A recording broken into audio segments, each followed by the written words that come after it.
Haya.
Wakati na mahala tunapoelekea ni huko, wengine wanatungojea kule. Nimeshukuru kwa nafasi hii. Asante kwa sababu mmetukaribisha kwa nyumba. Mfano kwa ile harusi ambao tunaenda kufanya katika siku ya leo. Kana kwamba tumemtoa huyu Teresa katika nyumba yao asubuhi hii. So sasa ningeweza kusema kwamba ni nani yule ambaye anaweza kumtoa Teresa hapa sasa kutoka kwa nyumba yao? Hako wapi ndio mkono juu? Ni wewe tu. Okay.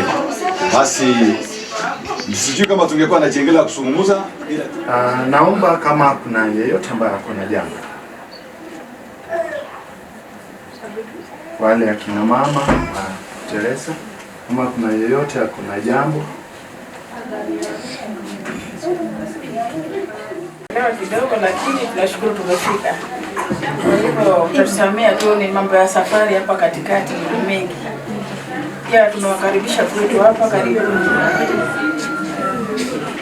Thank you.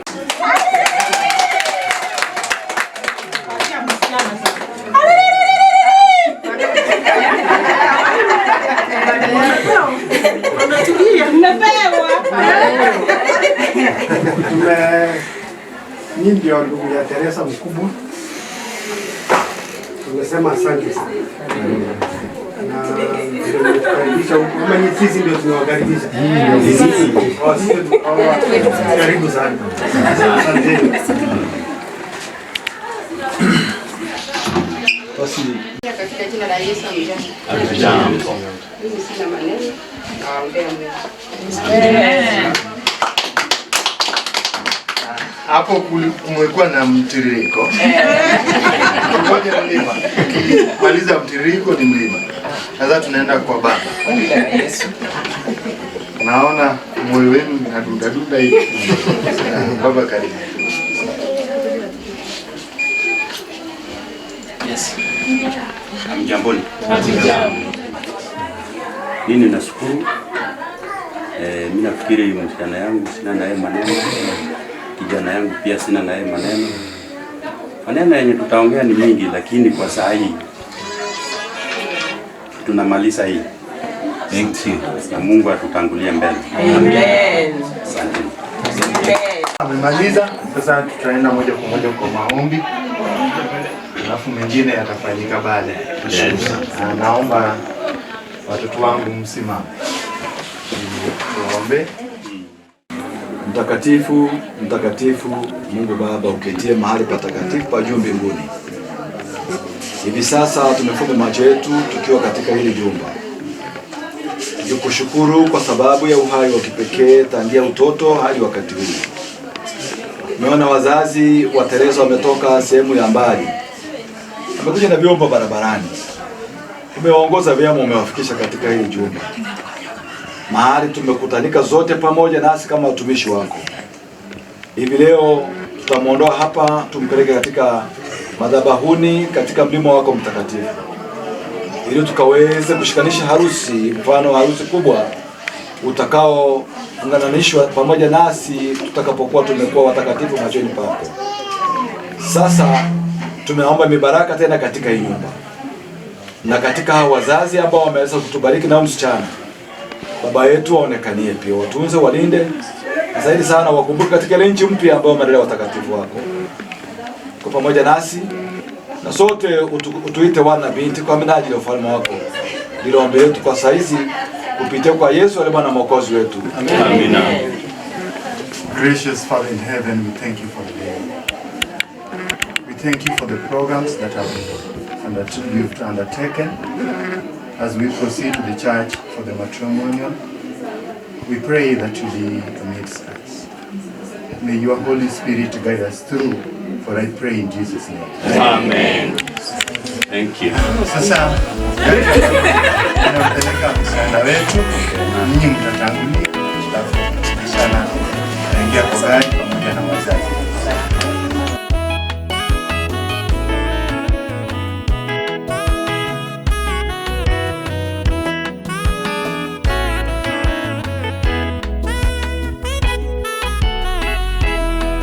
Mungu akaona sio vema mwanaume kuwa peke yake, akamfanyia msaidizi mke Hawa.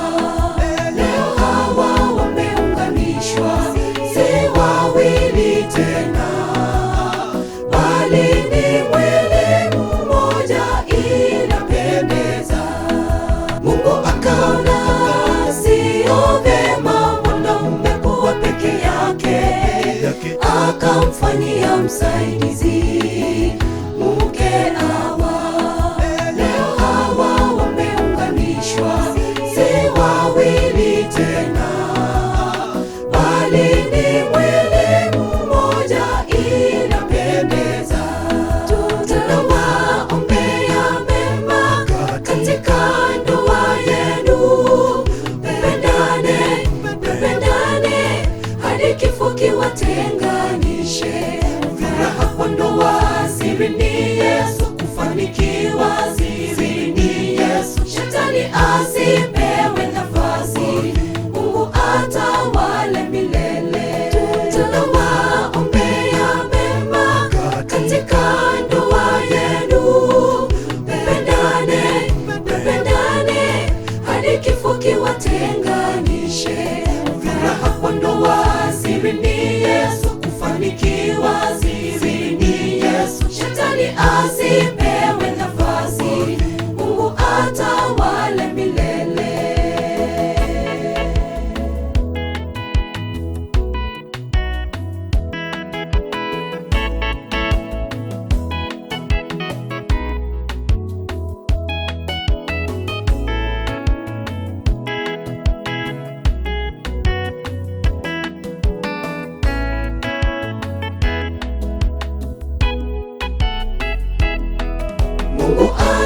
anachukia kutengana.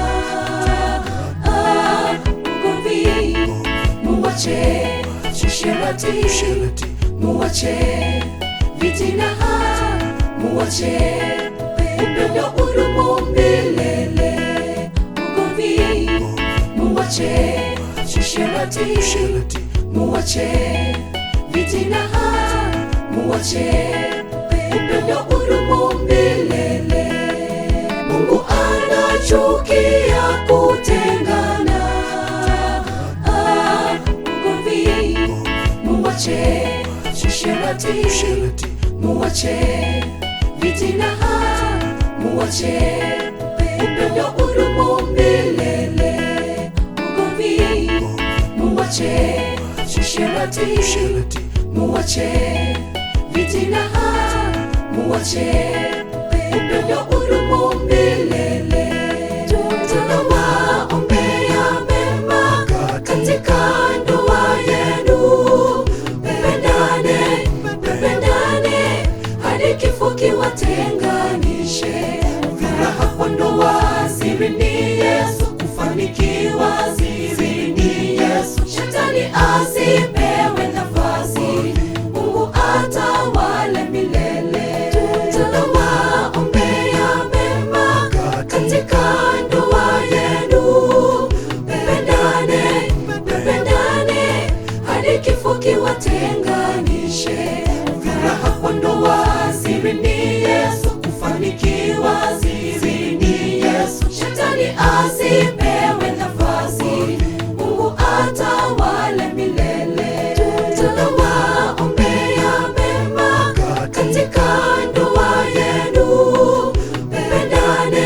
Mpendane hadi kifo kiwatenganishe. Furaha kwa ndoa siri ni Yesu, kufanikiwa siri ni Yesu. Shetani asipewe nafasi, Mungu atawale milele. Tunawaombea mema katika ndoa yenu. Mpendane hadi kifo kiwatenganishe. Furaha kwa ndoa siri ni Yesu, kufanikiwa siri ni Yesu. Shetani asipewe nafasi, Mungu atawale milele. Furaha kwa ndoa siri ni Yesu, kufanikiwa siri ni Yesu. Shetani asipewe nafasi, Mungu atawale milele.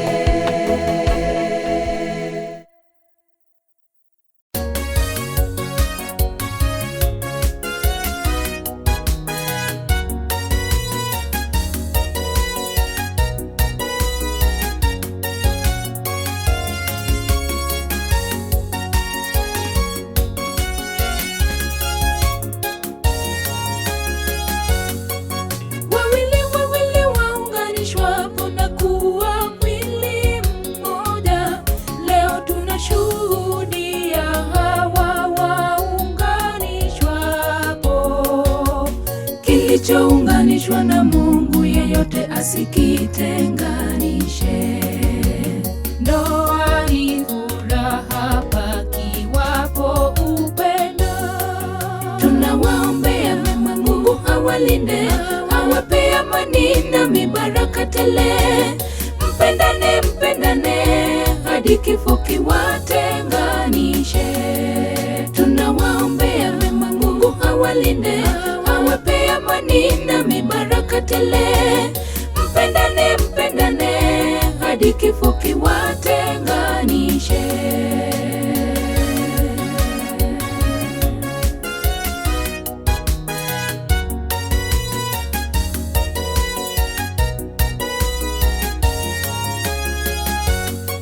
Likitokea jambo, mlisuluhishe kwa upendo. Mume ukumbuke huyo mpenzi wako si malaika. Msameheane. Likitokea jambo, mlisuluhishe kwa upendo.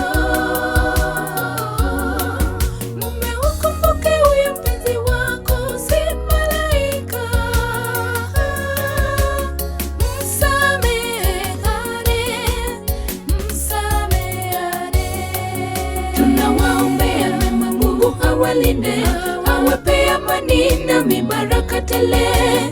Mpendane, mpendane hadi kifo kiwatenganishe.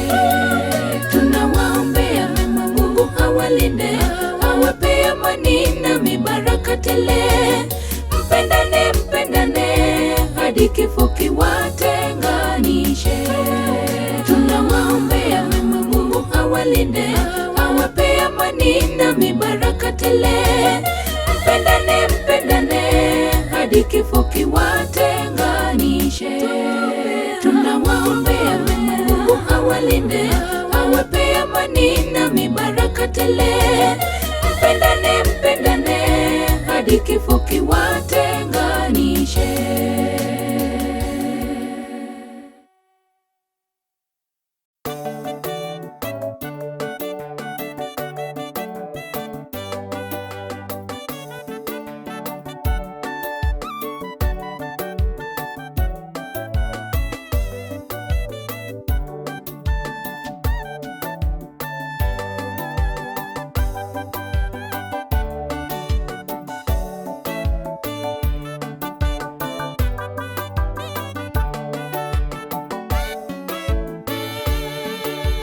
Ndoa ni takatifu, ndoa iheshimiwe. Chochote ambacho Mungu ameunganisha, mtu asikitenge, asema Bwana. Ndoa ni takatifu, ndoa iheshimiwe. Chochote ambacho Mungu ameunganisha, mtu asikitenge, asema Bwana. Tunawaombea mema katika ndoa yenu ili muishi kwa amani. Tunawaombea mema muishi maisha ya raha katika ndoa yenu. Mzidi kwa maombi katika ndoa yenu, mvumiliane kwa kila jambo. Tunawaombea mema katika ndoa yenu ili muishi kwa amani. Tunawaombea mema muishi maisha ya raha katika ndoa yenu. Mzidi kwa maombi katika ndoa yenu, mvumiliane kwa kila jambo.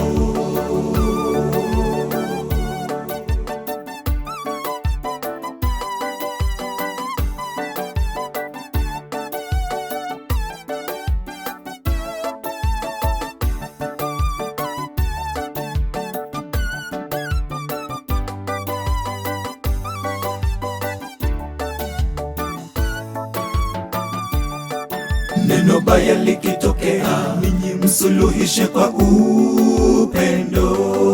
Wengi wakiwaona waone Mungu ndani yenu. Muwe kielelezo chema kwa wengine. Neno baya likitokea, ninyi msuluhishe kwa upendo. Wengi wakiwaona waone Mungu ndani yenu. Kielelezo chema kwa wengine. Tunawaombea mema katika ndoa yenu ili muishi kwa amani. Tunawaombea mema muishi maisha ya raha katika ndoa yenu. Mzidi kwa maombi katika ndoa yenu, mvumiliane kwa kila jambo. Tunawaombea mema katika ndoa yenu ili muishi kwa amani.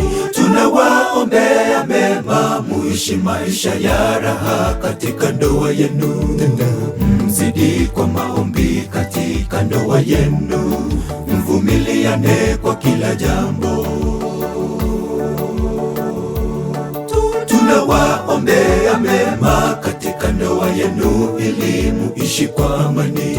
Tunawaombea mema muishi maisha ya raha katika ndoa yenu. Mzidi kwa maombi katika ndoa yenu, mvumiliane kwa kila jambo. Tunawaombea mema katika ndoa yenu ili muishi kwa amani. Tunawaombea mema muishi maisha ya raha katika ndoa yenu. Mzidi kwa maombi katika ndoa yenu, mvumiliane kwa kila jambo.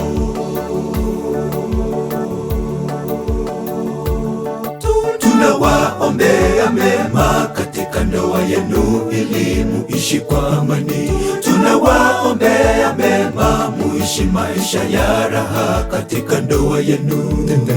Mzidi kwa maombi katika ndoa yenu, mvumiliane kwa kila jambo.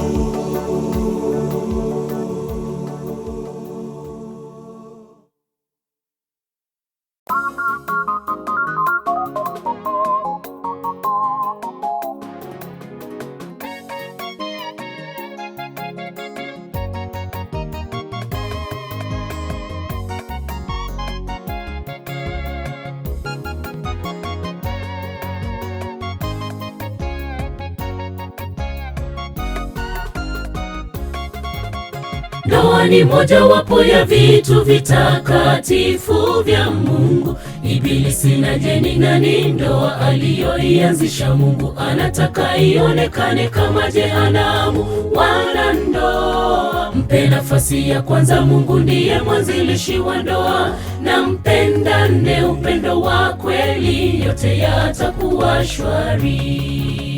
Ndoa ni moja wapo ya vitu vitakatifu vya Mungu. Ibilisi na jeni nani ndoa aliyoianzisha Mungu anataka ionekane kama jehanamu. Wanandoa, mpe nafasi ya kwanza. Mungu ndiye mwanzilishi wa ndoa, na mpendane upendo wa kweli, yote yatakuwa shwari. Mungu ndiye alianzisha ndoa ya kwanza pale Edeni. Aliona si vyema Adamu awe peke yake, akampa msaidizi Hawa. Na tena anatuagiza ndoa ni takatifu na iheshimiwe. Ndoa ni moja wapo ya vitu vitakatifu vya Mungu. Ibilisi na jeni nani ndoa aliyoianzisha Mungu anataka ionekane kama jehanamu. Wanandoa, mpe nafasi ya kwanza. Mungu ndiye mwanzilishi wa ndoa, na mpendane upendo wa kweli, yote yatakuwa shwari. Ndoa ni moja wapo ya vitu vitakatifu vya Mungu. Ibilisi na jeni nani ndoa aliyoianzisha Mungu anataka ionekane kama jehanamu. Wanandoa, mpe nafasi ya kwanza. Mungu ndiye mwanzilishi wa ndoa, na mpendane upendo wa kweli, yote yatakuwa shwari.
Hivi karibuni mtakuwa mnazipata nyimbo kama hizi pale YouTube.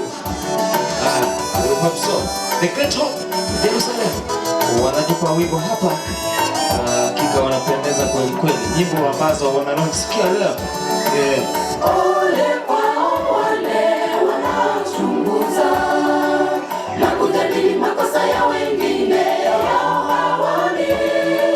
Heri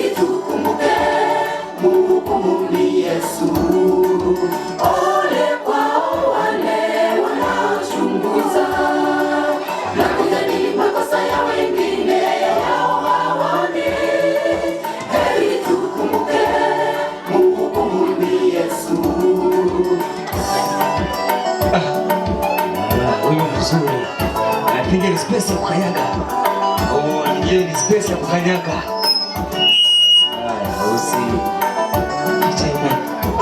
Haya, yes.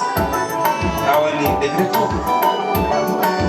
Jerusalem guys, the church choir. Sorry. Asante. Wimbo mzuri, programu wanaanza kusumbua.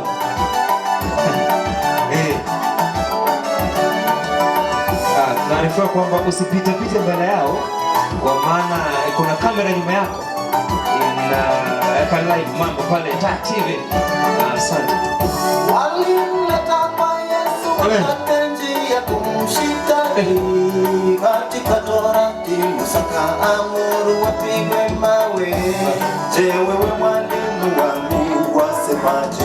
Amen. Kainama kwa kidole chake kaandika chini, wakashitakiwa wote na dhamira zao, wakaondoka na kuenda zao. Walimleta kwa Yesu wakati njia kumshitaki katika Torati Musa kaamuru wapigwe mawe. Je, wewe mwalimu wangu wasemaje? Kainama kwa kidole chake kaandika chini, wakashitakiwa wote na dhamira zao, wakaondoka na kuenda zao. Amen.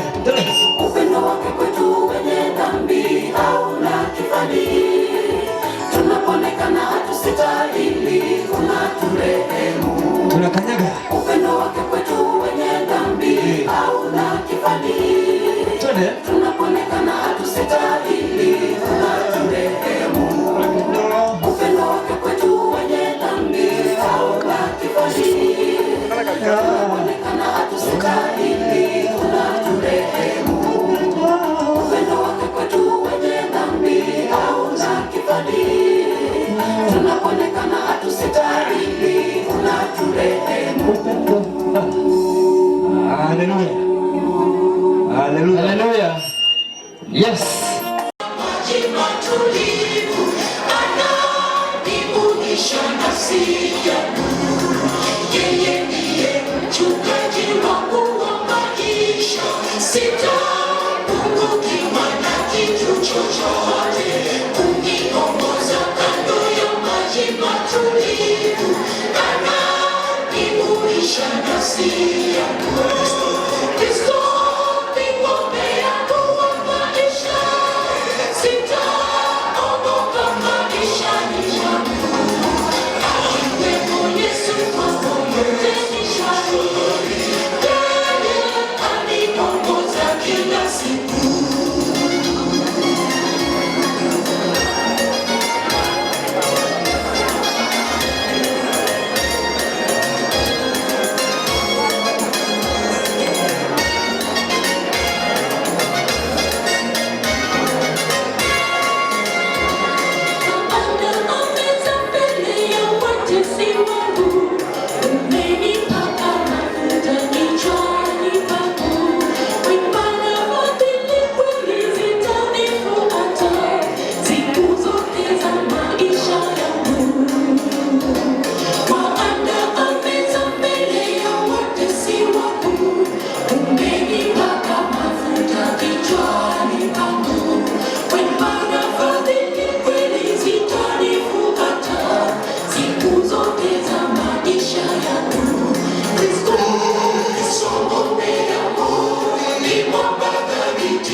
kukaribisha kila mmoja wetu kwa maana nishafahamishwa kwamba kuna wenzetu ambao hawaelewi lugha ya kwetu huku. Angalau sisi tutaelewa Kiswahili, kwa hivyo tutajaribu kwenda kwa mwelekeo wa aina hiyo ili kwamba kila mmoja angalau akalipata ile ambalo tunalizungumza hapa.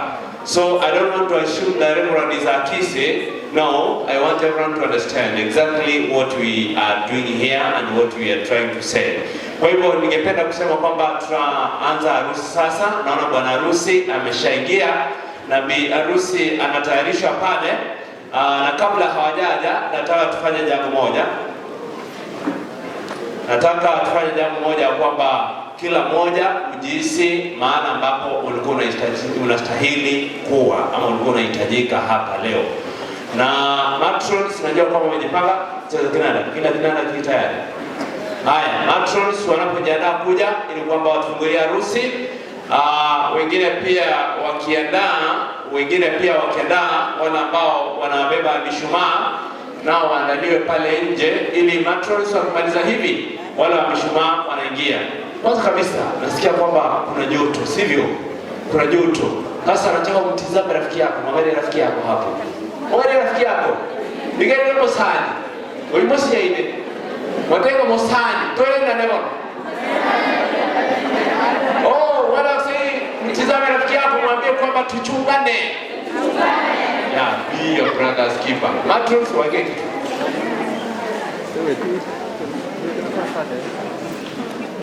Na ukiwa kwenye mkutano kama huu unatulia, nyamaza kabisa, maana tuko kwenye ibada takatifu pale Nyakuche. Wanapapa sana pale. Kabisa matrons. Kuonesha kwamba harusi hii hapa na panaka. Naona wachungaji wameingia pale, naomba wachungaji karibu sana.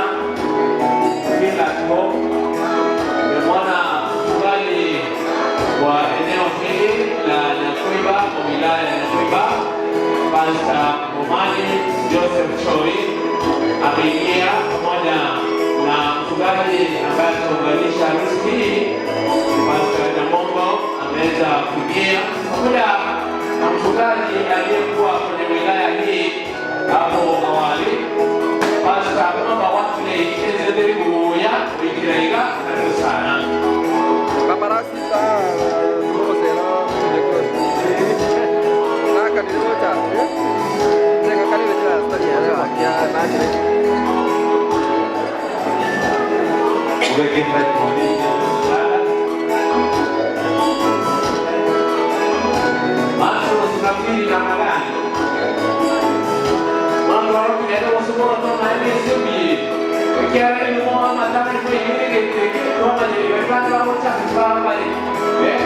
watakuja sasa, tuone kama wanatuonesha nini kwa sasa hivi. Matrons watuonyeshe angalau tujue kwamba hali iko sawa au vipi. Facial expressions tunataka kuona kweli wanasema kwamba harusi tunayo. Uso ushatangaza kwamba harusi tu. Matrons wale kuja na pale wameachana sana.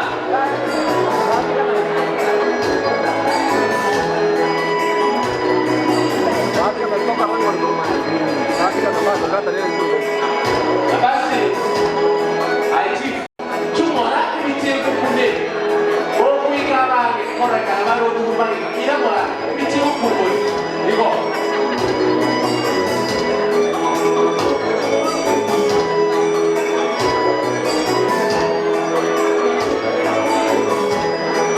kwa pale naona watoto wamejiandaa vizuri pale kwenye lango ambao watakuwa wameelekea mishumaa waweze wanapresent relation kamilifu.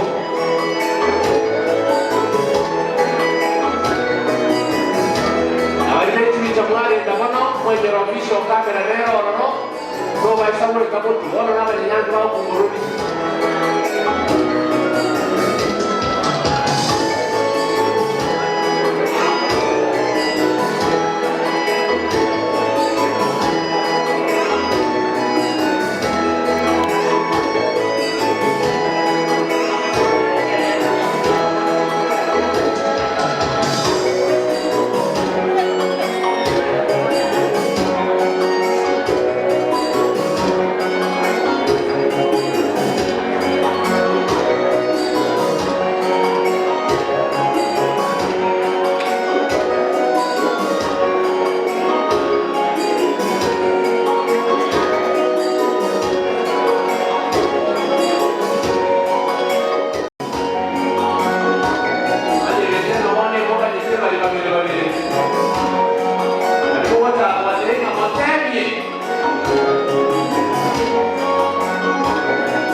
swali ya madora veki ovekumo.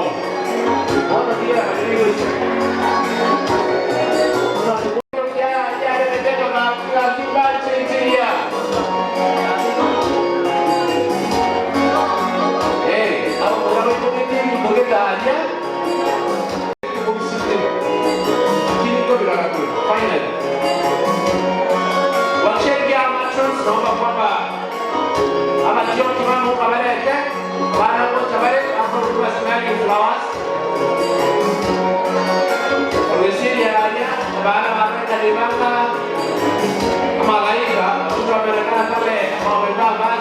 Mazuri kama malaika hivi, aye watake watoke remi. Wanachokelea vitu pale, hadi wanarusha. They are smelling things.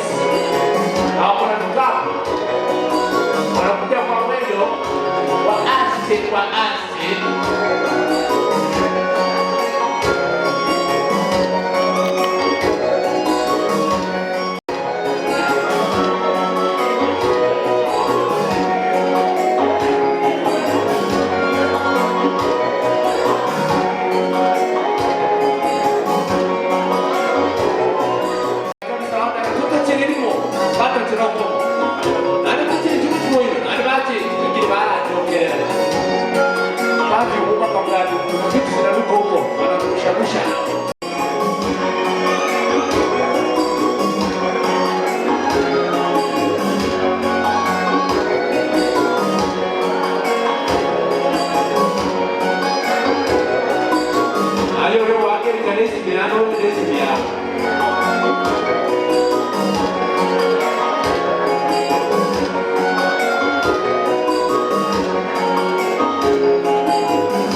sherehe, yaani tujisikie kwamba tumekuja kwenye sherehe. Na hii ukirusha mkisikia inanuka vizuri, usmile. Kama inuki, ukae kama mwenye mkoo, kwenye mataka, lakini najua inanuka vizuri, smile. Ukiwa kwenye mkoo ukisikia inanuka vizuri, smile kitu kidogo, songa mbele. Wale wanasema inanuka, haya, wao wananuka ba. Mbili ya tatu, mbele, wakija mbele. Pia pale nyuma kuna wale ambao wanaitwa ni sunflowers, yaani maua ya barabara, na wanakuja toka pale nyuma.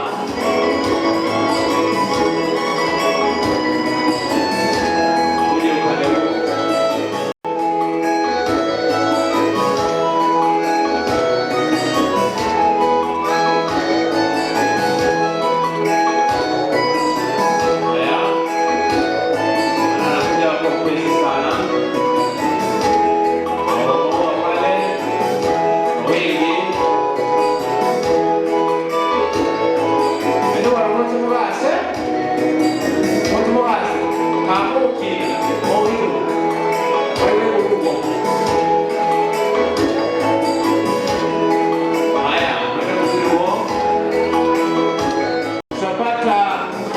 Wale wakiingia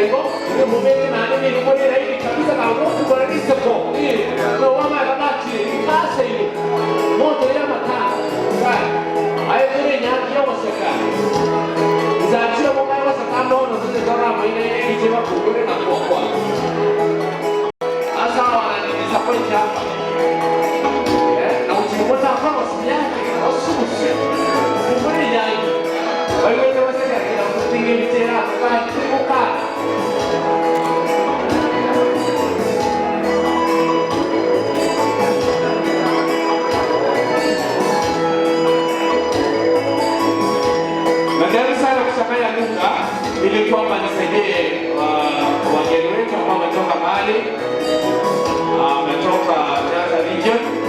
Pia nitaleta nyumbani kwa kusaidia wamama wetu kidogo pale katiba kilima ya nipa konya yake naona ngoja machozi baada ya konya mwili na ndio konya hivyo hawa nyuma sasa mko sawa hivyo kuja kwenye harusi wanasema hivyo hapo hata naona kuja kwenye harusi na kuwa na uso wa harusi, uso wa sherehe.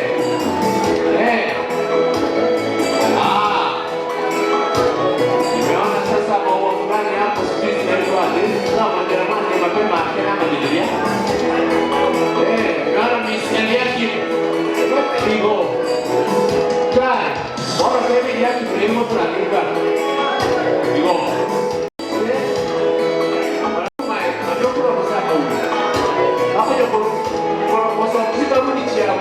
Lakini tokarudi tena zinamazuka ndio utashika tokarudi wanamanushia hapa utashika na ita kupasua kichwa hasa ita ikiguze ikubariki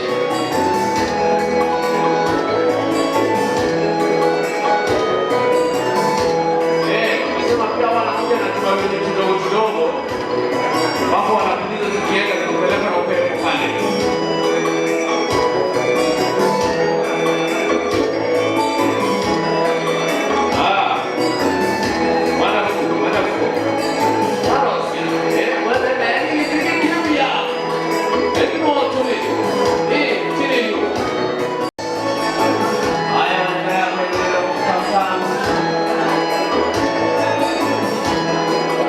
Hold on.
Walisema kwamba lazima wote waje squad yao.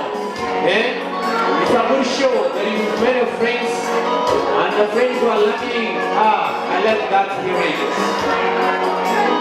Sasa ndo umejua harusi. Wanasmile pale nyuma vizuri. Ametengeneza harusi sasa. Na design hiyo. Haya.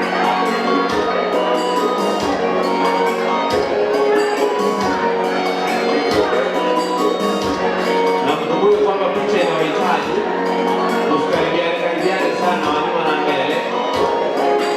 Picha inahitaji haya.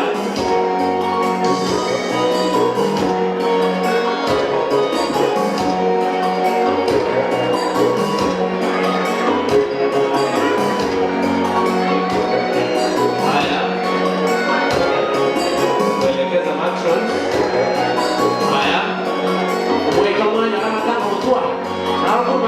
You are doing it well. All moving come to Gara. One of them have been asking. All of them break up culture. I will watch that. Gosh. One of them comes up. We go. I didn't know come. I didn't come over. I didn't go to Nanki. And you talk about what to do. I didn't see it also. Hey, well, last night I want to make it. We go. Haya. Maisha kama dawa kubwa kwa kitu. Ndio kijana wangu.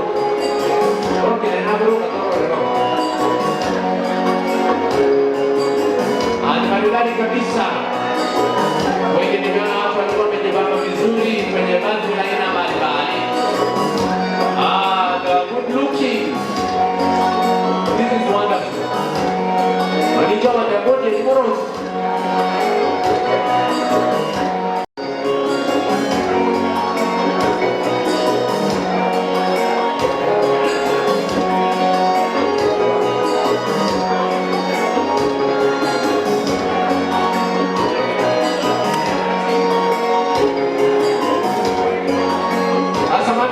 The senior matching squad, the couple matching squad, muandae pale.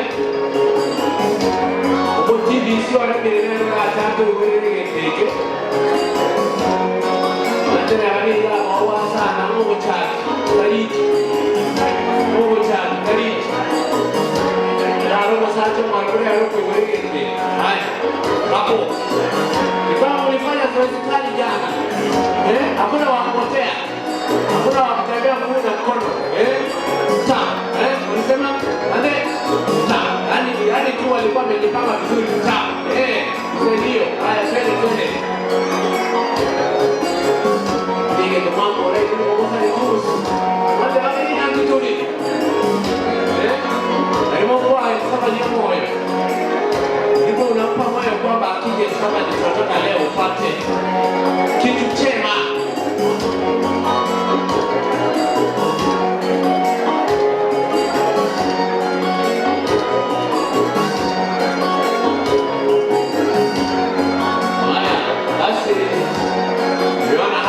Wamejipanga vizuri. Wiki niko amesema hivi ya kufungua hii.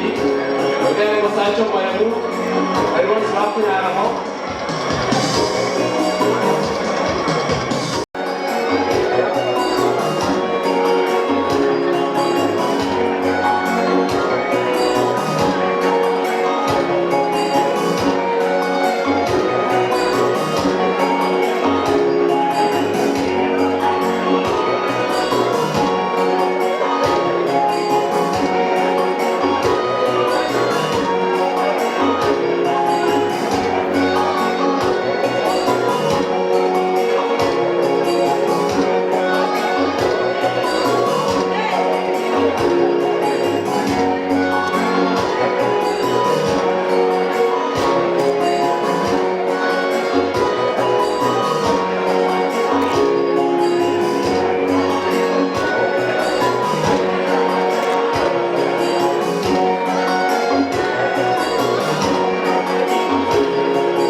Suti mijio.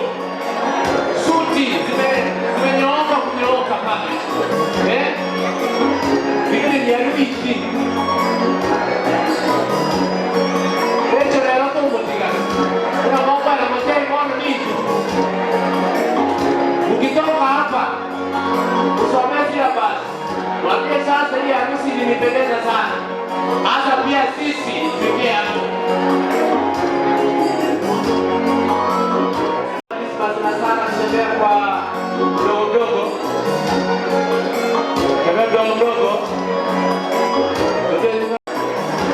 ukimweleza kama mmoja wale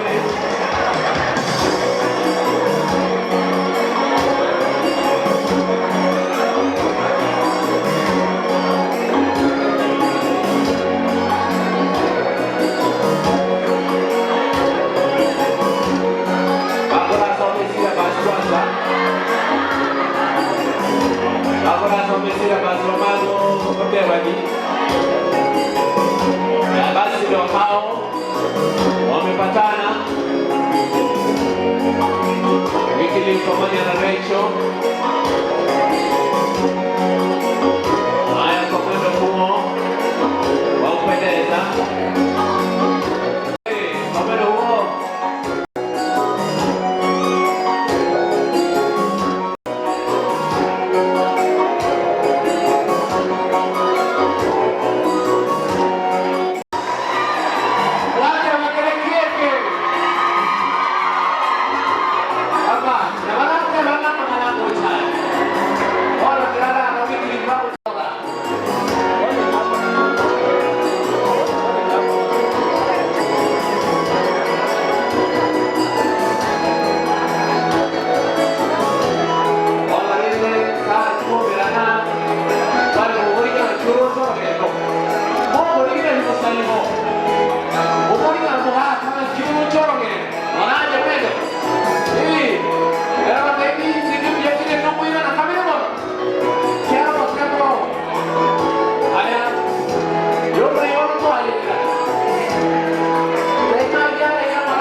wataonekana wakipatana pia baada ya Joffrey.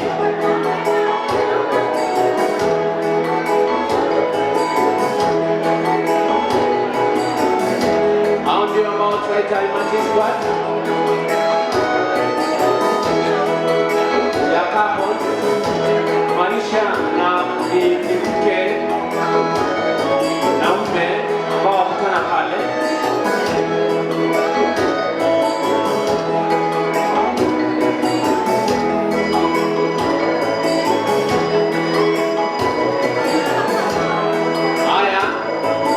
Macho kwa Joffrey, macho kwa Joffrey na Margaret. Yote ya mtu ameweka mtego pale. Basi yule mtu ameweka mtego pale.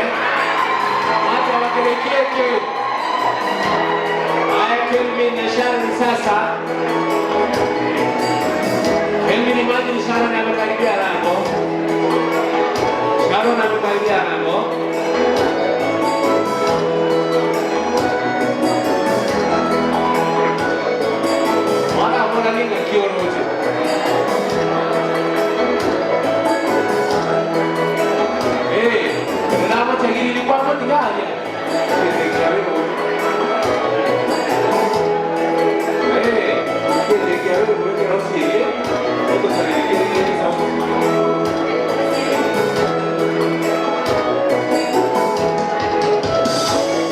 Basi huyu ndiye Joffrey. Nikon from Machengo akiwa na mpenzi wake Margaret. Salama Margaret Jumbe hajakuleta down. Ametembea mguu kwa mguu kimoja, hajakuleta down. Nairobi kwa Nairobi. Nairobi kwa Nairobi. Akorele. Digo, naomba nini hapo? Nikolele, tole kande. Kwa sababu ndio niliingia. Digo. Haya. Kelvin Asongi amesema sisongi. Amesema siharakishi.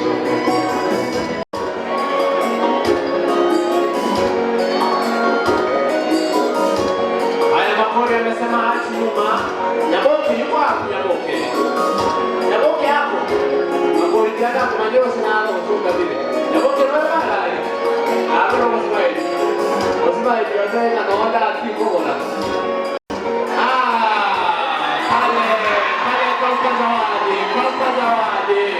Amesema ni asante kwa kukubali kwa ajili yako. Zawadi kweli kibao. Zawadi kibao. Haya.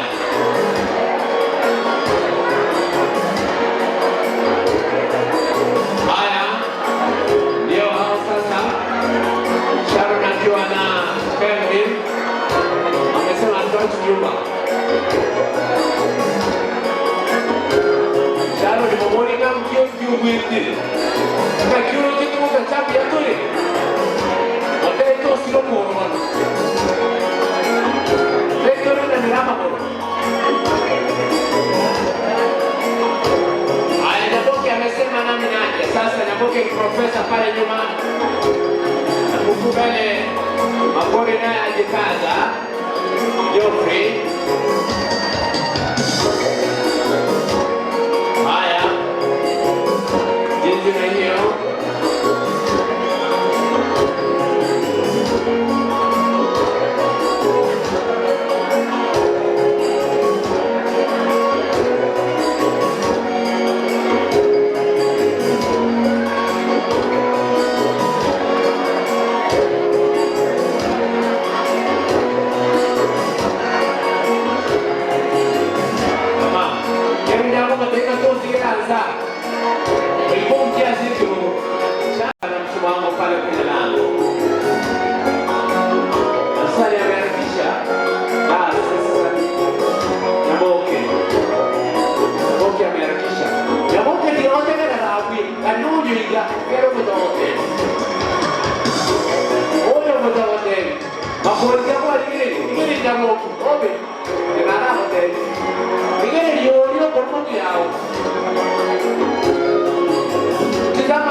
Patane pale kwenye lango.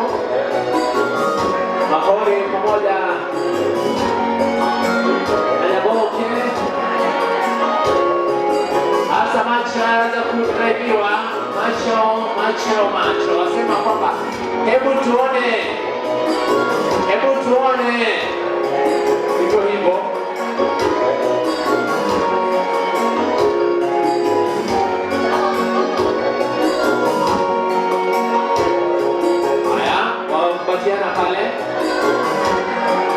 Wakupatiana pale.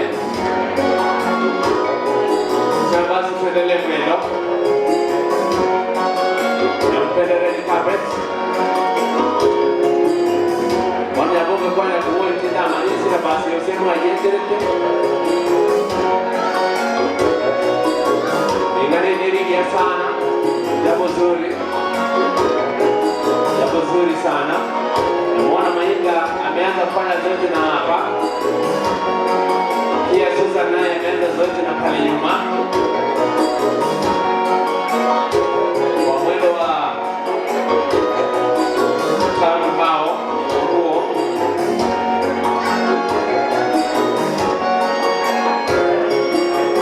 Animwari kile kamera ya kutuva ya makubwa.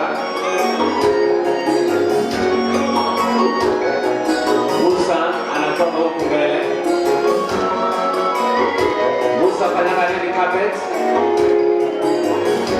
Moses kanyaga red carpet. Naona Susan anasukuma pale na kata tibana ni wakuone.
Wana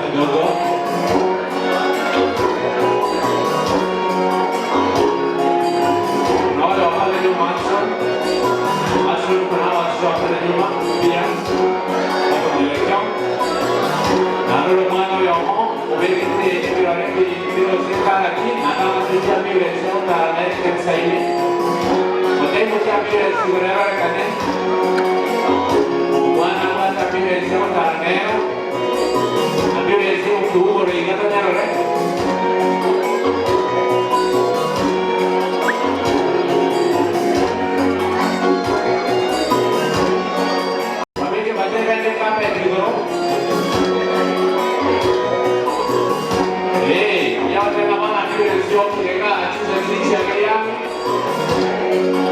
Kero chukanga. Malibara itaiga.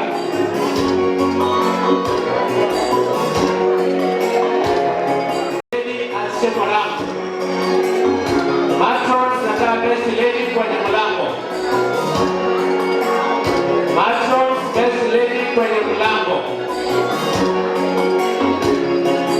Matron best lady kwenye mlango.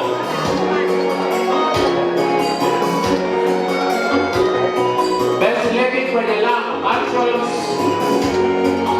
hatuna muda wa kufanya repetition of activities. Matrons, we don't have time for repetition. I need the first lady at the door. The graduation from the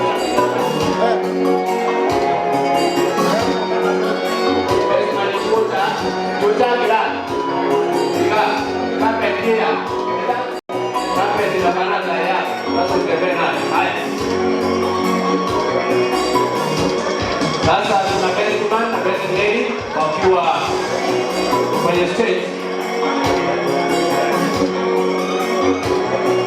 Kwa kama bana ngeli, abana mansi. Abo bala stage.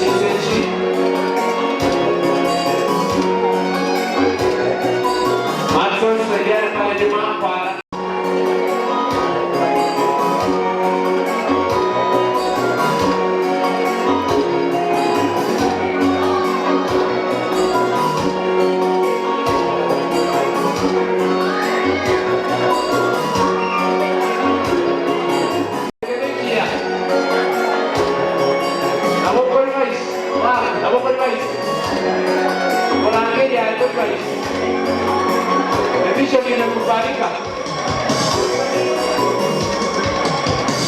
the vision of the bounce.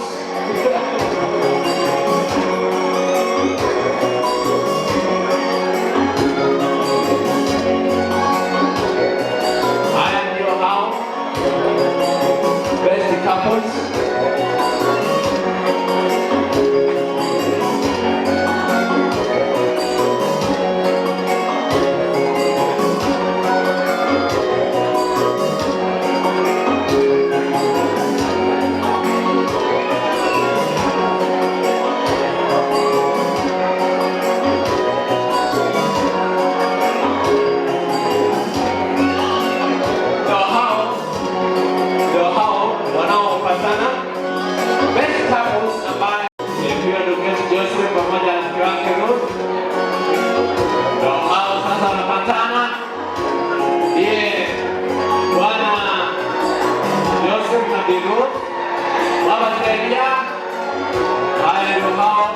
Patana pale, best couples.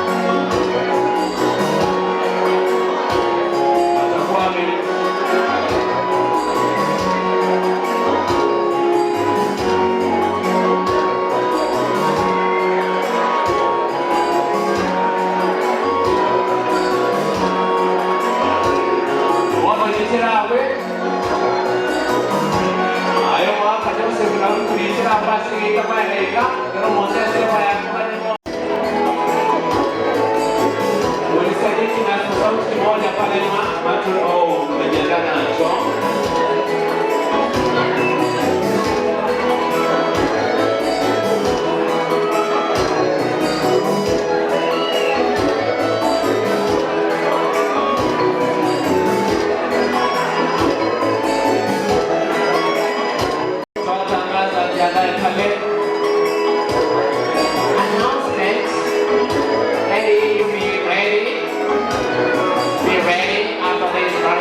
Nasema harakisha kuja.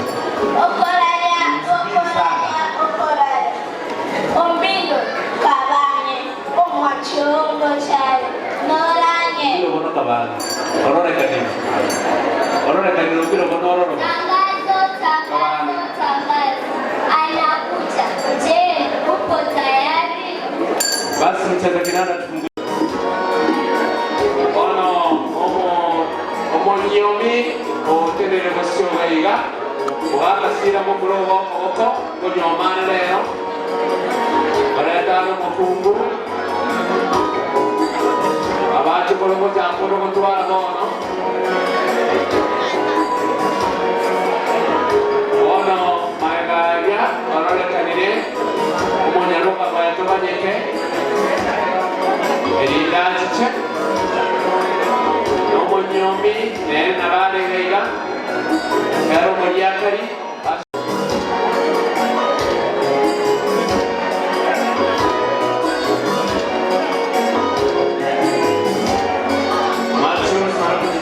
Nikawaambia wakati tunaanza kuja la bana kwa kera kwa ndona biba anasema kula chakwe basa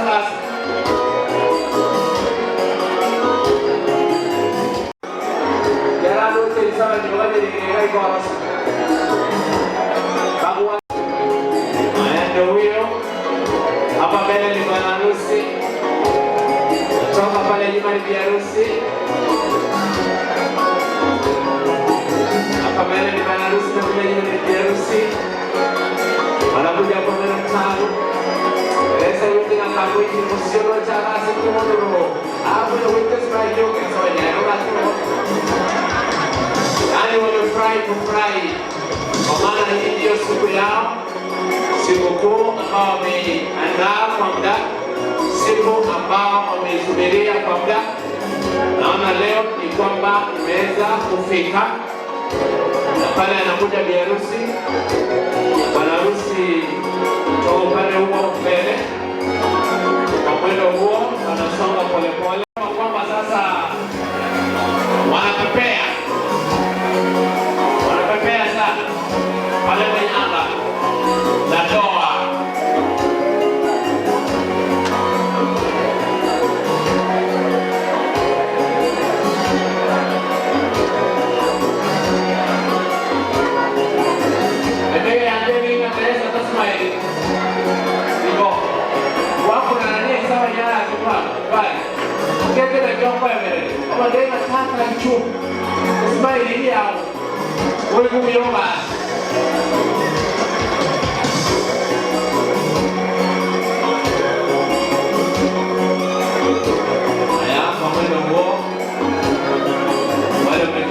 kando ya barabara na njia wakatao bila kuna kuimanda asili mama moja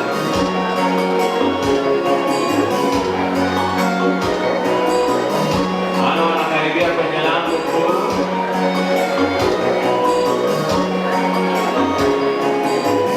Basi wanapofika pale ni kabidhi mtumishi ambaye atakuwa kuunganisha harusi na sauti. Haya basi, kwa hiyo heshima mtumishi amekubalia kwamba waje hivyo.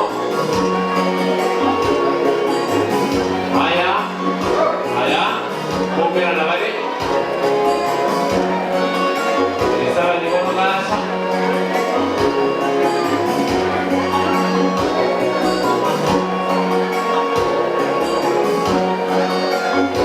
tunataka kuona bwana na bi harusi abanyanyangi ono wikane angeiga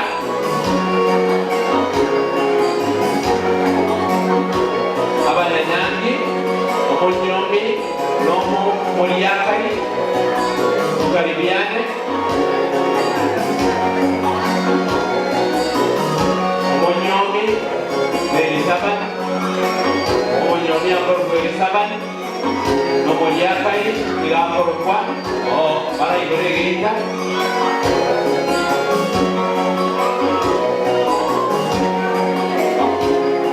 Elizabeth Amoikange, Teresa Amokwanye, Igora Jamere, Yasuku Morane Yamana Sumu Nyakonderera, Nyawana na wanasaidiana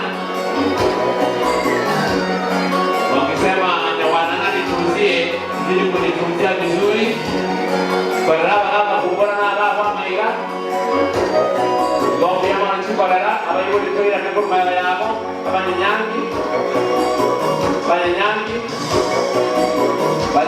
kanake Elizabeth Robert Sosa sema yabo oswa abayibo libara njomaiga bale yabo mwanchi Elizabeth Robert nane no mwanchoe Amokwanye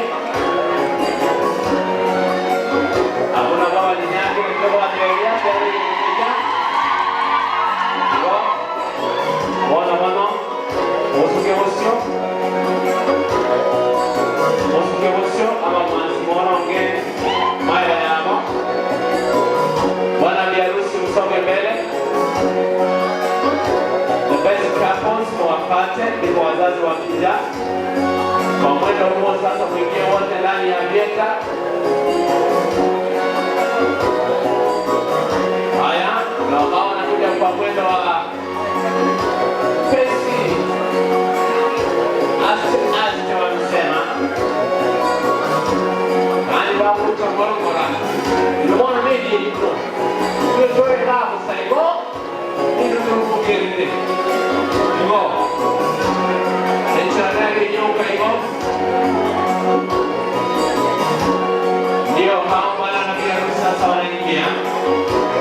Hayo kombi okesi ni moja kamera ni choro wasu mailake.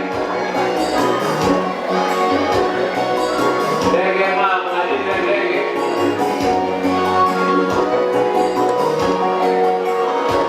Oparana Teresa tuko itusi. Turuku ile sala ni mwana anaipenda na tangu wiki. Nani upea kwa mwana mwingine itusi. Teresa Incho, ndege toni, ande toni. Ikadela.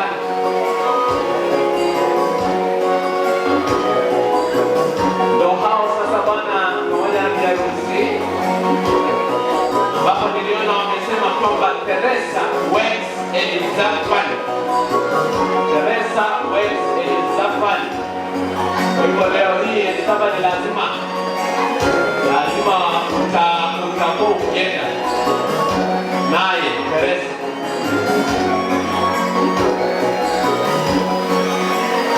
Haya, bateri kuita mara tu katika kiti. Bateri kuita mara tupate kidogo kidogo. Haya. Go. Ndani kabisa. Pamoja. Wawelete nyani. Kama Teresa mbele kwa kile kitu kwa mwili. Ewe kibia. Sasa leo no. Kuya kitu. Kwa nini tumekia baba? Nasema kwamba leo Elizabeth pamoja na Teresa ndio wana graduate. Watoe ujana waingie kwenye kundi la wazee. Now they are wedding official today. Na tunasema kwamba wale ambao pia tunaishi maisha ya ubora girlfriend na nyinyi kupange neno hili ulifikirie sana. Soma zile basi hili nani nisaidie.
tuachie hapo. Basi hebu na tuombe. Mtakatifu na Baba yetu unaishi milele, utukuzwe kwa mambo yote, kwa sababu hakuna Mungu kama wewe. Leo hii ni siku kuu kati ya ndugu yetu Elizabeth pamoja na mke wake Teresa. Nakushukuru kwa umbali ambapo mmewaleta kufika leo hii. Tuna sherehe ambayo Bwana wametuita ili kuwa shahidi. Ombi letu ni kwamba ukawabariki wanapoanza maisha mapya katika ndoa hii. Bwana, tunaomba mibaraka ikaweze kuandamana pamoja nao.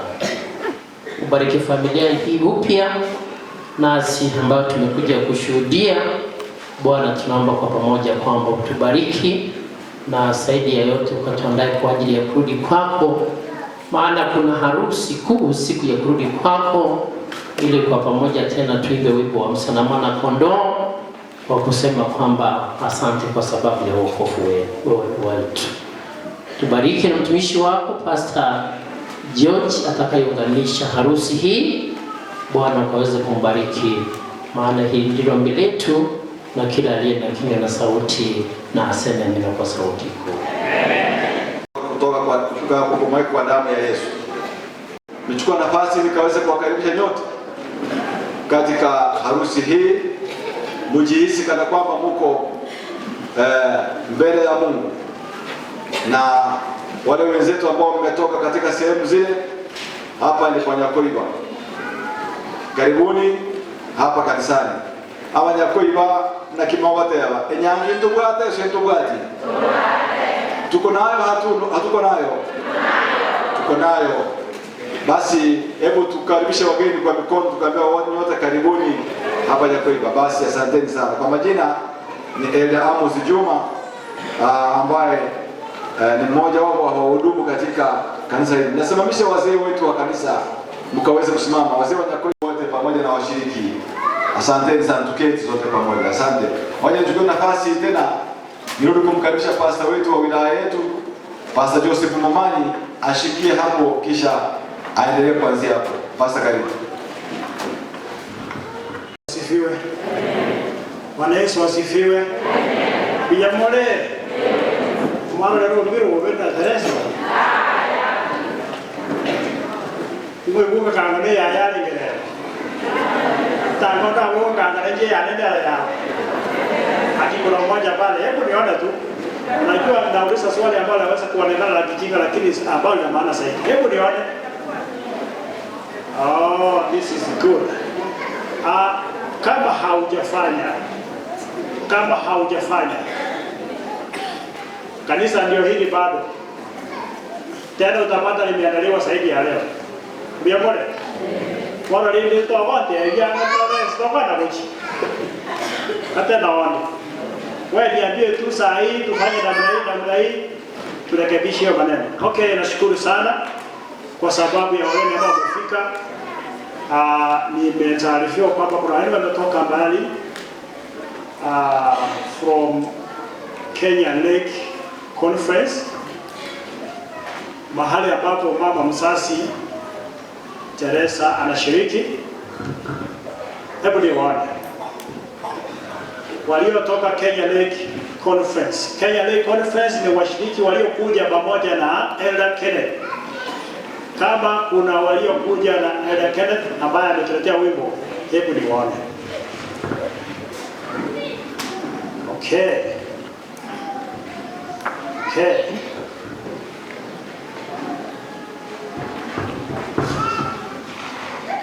Wasee walioandamana na kundi hili lote, sijasema mketi jamani.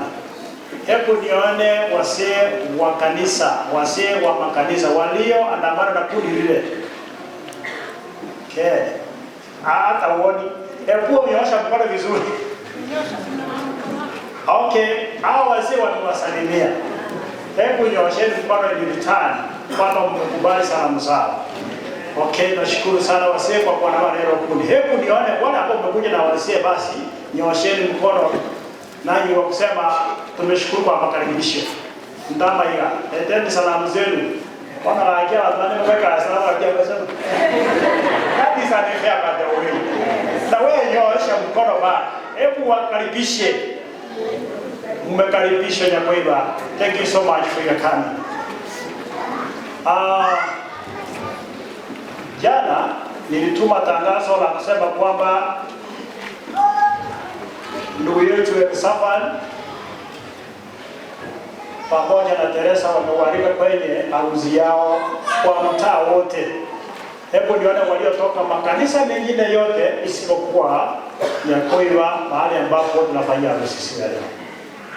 Hebu nione. Hebu Biro, stand up and Teresa. Waliotoka makanisa mengine yote ya district yetu niliyotumia tangazo kwamba Biro na Teresa wamewakaribisha. Hebu nione mkono yenu yote. Just imagine. They have come for you. Can you say hi kwa mkono yenu yote hivyo? Aki wanaotakini kila la heri. You are most welcome. Can I see elders who came from those churches? Walioko hapo. Niliona Elder Samson, niliona Elder John, niliona Elder Sioja, sikuwa nimemuona. Sasa ni vizuri umesimama. Na mwingine? Wewe usikae, wacha kuwa na haraka yako. We have 3 elders. Elder Mika. Okay. So we have 4 elders ambao wamekuja amongst those members who came from all those churches. Elders, hebu leta mkono wote hivi tunasema kwamba we wish you all the best maharusi. Thank you so much kindly. Kabla sijatoka pale, we have our sisters and our brothers from different denominations ambao wamesema na leo pia watajiunga na sisi katika harusi ya leo. Hebu nione, nilisalimiana na wengine. Hebu nione, simama tu. Possible. Tena nani? Possible wala usimama. Niliona possible alikuwa hapa. Okay, wako. Simama kwanza. Simama kwanza waje kuharakisha. Unajua hii tayari nilifunga maji. Possible yako hapa. Possible ni yeye ndio kwanza. Mnawaambiaje haki? Hebu nyosheni mkono wa kuleta salamu kwa ajili ya harusi ya leo. You are the most welcome. We love you too much. Okay, yani hiyo ni kusema tunawapenda zaidi ya kiwango. Mnikubalie sasa. Kwa sababu ya wakati niweze kurudi hapa mbele niwaletee wageni ambao wapo nikianzia fundi mitambo. Where are you? Can you stand up? Where is your team? Can you stand as a team? Ebleteni mkono. Choristers wamewasalimia. Matrons hawako wasalimia, walipita tu wakifanya machine. Hebu nione matrons. Haraka matrons ndio wametuelekeza mpaka tumefika hapa. Mungu wa ni haki. Ndio aliweka karanza ngondo tukalipia. Thank you so much matrons. So we welcome all of you Magic Squad ambao wamefanya shughuli zao.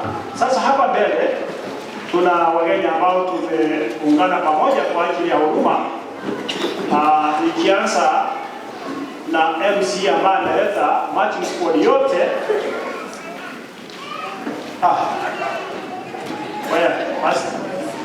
Why you sit there over there? Come up.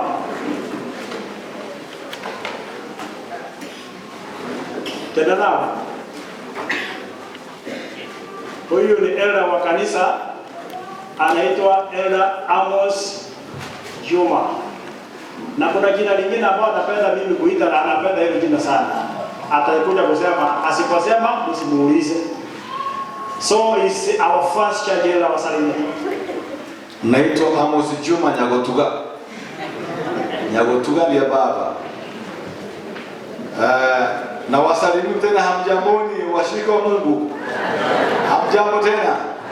Karibuni katika harusi kubwa ambayo iko mbele yetu. Karibuni sana. Jambo nyote. Harusi tunayo. Kwa jina ni Kenneth Ochieng Oyath.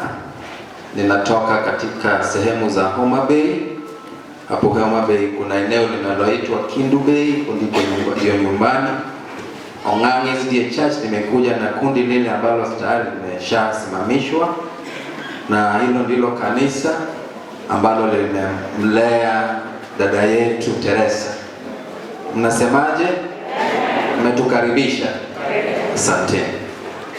Tarehe 22 ni some few days coming. Sasa 22 hata mkienda Ong'ang'i, hata mkiambiwa kuna jamaa anafanya harusi ni huyu tu, si mwingine. Teresa, uambie yule MC wetu anafanya harusi. Elda, huyu anafanya harusi tarehe 22 December. Ukuje. Asante, Bwana Yesu asifiwe. Mimi nimekuja kufanya zoezi leo. Nilikuwa nafanya zoezi kwa maana tarehe 22 ni karibuni. Kwa hivyo tunaposherehekea harusi ya ndugu yetu Elizafani, pia naomba kwamba niwakaribishe mnamo tarehe 22 ili kwamba tusherehekee pamoja ninapopata mchumba pia siku hiyo. Wanaume wote mmekaribishwa, to accompany me the choirs na kila mmoja kwa yetu ya Ong'ang'i. Karibu, ni hapa karibu na Riosili. Riosili ni karibu? Si bali, ni hapo karibu na Riosili, na Mungu awabariki. Okay, nashukuru sana. Bwana asifiwe. Walio na mikono, walio na sauti, jamani, Bwana asifiwe. Nina furaha siku ya leo kwa sababu ya sherehe ya ndugu yangu Elizafani pamoja na mke wake, na pia niseme kwamba safari hii ilipoanza, aliyetamka jambo ambalo linalofanyika leo hii ni mimi, nikiwa mchungaji wa mtaa huu. Kipindi nilichohudumu hapa, Elizafani alikuwa rafiki wa karibu mpaka leo hii. Kama kuna rafiki ambaye nimetembea pamoja naye, nimekuwa karibu nami na ninayefurahia katika huduma, ni ndugu huyu. Kwa hivyo nami kwa heshima za mbingu singekosa hafla ya siku ya leo, na kiago garanacha na nche muno cha kigenteke na ende tukora amatwensi asiri tari ya Yesu. Panya kuiva muri no mogoko, lakini ande pastor nabona linga ki anya narenga, lakini bona tarinchi tuchimo cha kigenteke ninchi munantarenga mugacha mugagechaka mugakegendia munantachagete kabanandira rotomubikira amaboko y'ubudikoni erinda chake safari kuchiao. Lakini balisi baito uno mulisi ya mwosi ya teba na balisi bande amanyira mangana yo naende na chao naende garako barende muko ndandiri kiagara lero soira sibiri muyo bokorera yanyesa. Naomba kwamba marafiki zetu mliotoka Kenya Lake, Mungu awabariki. Tutakaporudi tunaomba kwamba neema ya Mungu watoshe, na zaidi ya yote Mungu atubariki katika safari hii, ili mwisho wa kurudi kwake Yesu atakaporejesha ufalme wake, kila mmoja tupate nafasi tutakapohudhuria harusi kuu ya mwana kondoo. Kwa pamoja tuimbe wimbo wa msalamana kondoo, tukimsifu Bwana kwa kusema kwamba asante kwa sababu ya wokovu wetu. Hebu na Mungu atubariki. Sasa wageni hawakuja, lakini walitupa mama yao, wakamwambia okuwa niyo mbiro. Sasa mama yao ako hapa. Mnakumbuka yeye anasema kama kama mtoto wake akaka baya maigaya baba kwa wa njitindi kwa kiwa sio kwa yeye njembo ayo borani. Maana hiyo nikirudi naye atauliza ilikuwaje?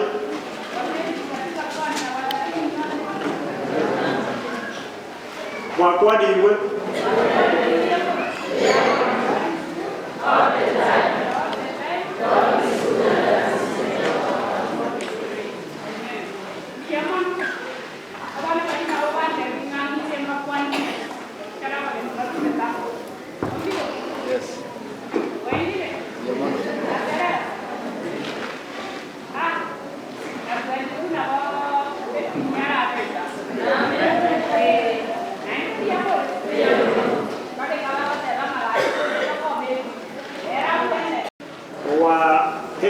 wema katika Kristo.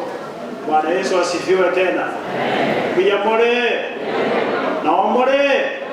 Ya kukwari undesiri ya sinasi moko na wita wanaona ni mure kuyaje ndije na bato moko leo. Kuyamore. Bwana Yesu asifiwe. Karibuni sana. By the way, when I was thinking, Pastor Nyamongo, I was thinking about Ombio. Kuna harusi tulikuwa nazo majuzi. I thought he was to be amongst, but he wasn't. Sasa nikaanza kufuatilia yeye pole kama ile umbwe na watafuata Kevin. Na Kevin. Kevin ni nini? Mbwa mwitu. Unajua kuna mbwa mwitu wa nyumbani anatafuta mbwa mwitu. Nikaanza kutafuta pole mpaka naenda kwa Woridi na muuliza hiyo mbilo ni nini mbaya. Mbilo pia mama. Huyu sio mtu wa kuficha. Amefanya kazi nzuri. I think mpaka watoto kaniambia hivi, baba, we need to show that we love him. Because naye pia ameonyesha mengine mazuri. So they compelled me. Wakaniambia iwepo isiwepo, we need to see that at least you take something to Mbiro. Pia mbole. So Mbiro, mama atakuambia ni nini? Atakuambia ni nini that time. Kwa leo, mnikubalie kwa sababu ya muda.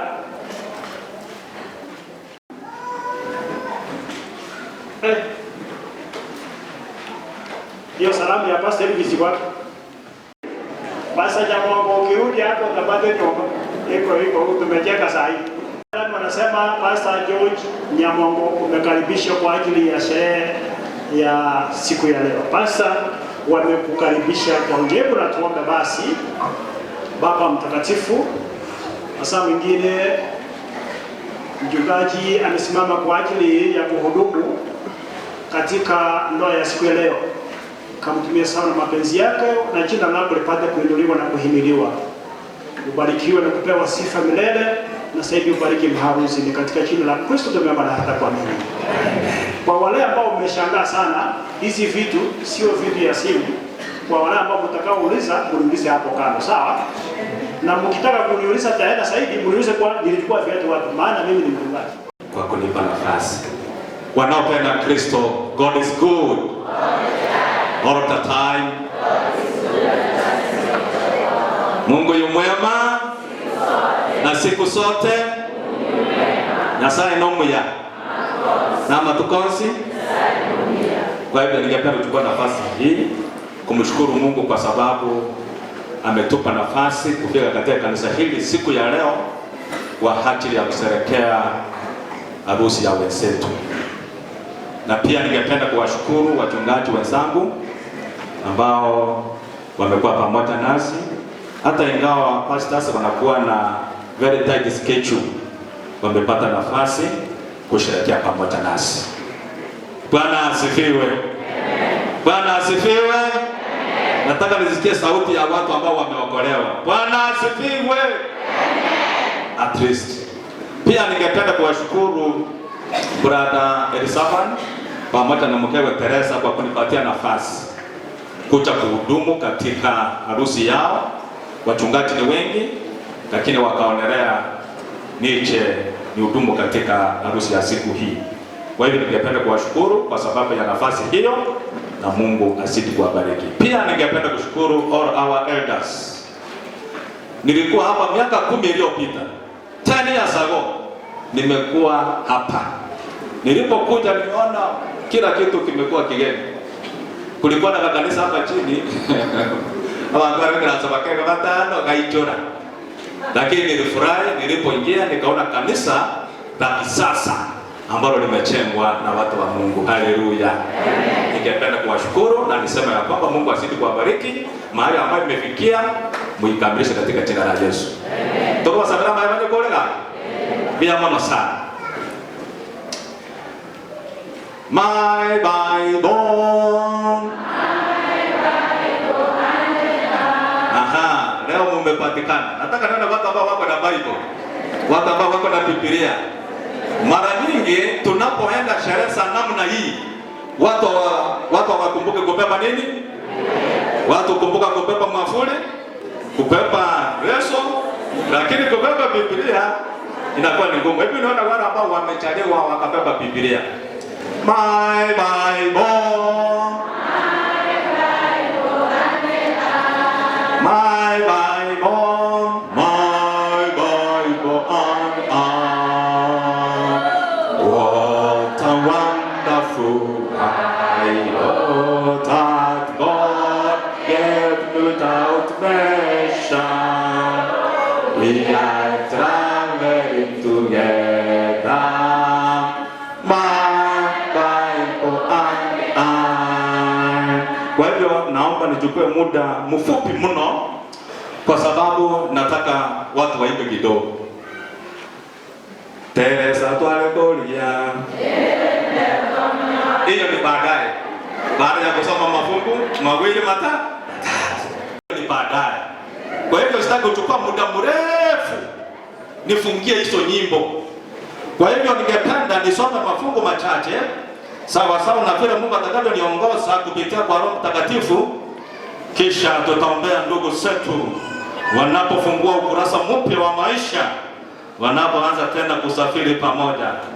Na pia ningependa kuwashukuru kwa sababu ya hatua ambao wamechukua, na pia nitoe matangazo ya kwamba kama hautafanya harusi, fanya kabla siku mbaya asifanya nini. Tunapoendelea kusonga ndivyo mambo yanavyozidi kuwa magumu. Na somo moja harusi imeisha. Shilingi ngapi? Somo moja ni ngapi? 100. Ukiwa na shilingi 100, cheti cha marriage, cheti cha harusi kilikuwa kinauzwa just 100 bob. Just 100 shillings. Mambo yakakuja yakabadilika. Ilipofika wakati wangu nililipa shilingi 200, ndani 200. Mambo yakakuja yakasonga mbele, ikakuja shilingi 500. Ikakuja ikasonga, sasa siwezi sema. Wakati ule ulikuwa naenda kwa mchungaji, anakuandikia harusi na hii imekwisha. Kuanzia mwaka wa 2014 mambo yalibadilika. Unaenda mpaka mahali tunaita Anton General Chambers. Huko unaenda unaandikisha. Unaandikisha kule?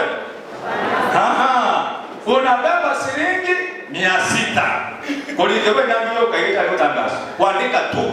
Ni shilingi songapi? 600. Sio hiyo tu. Harusi ikitangazwa kwa siku 21. Sikiisha. Halafu narudi na shilingi 800. Ile kati ile mwewe. Na matokora hapo pesa omba pesa.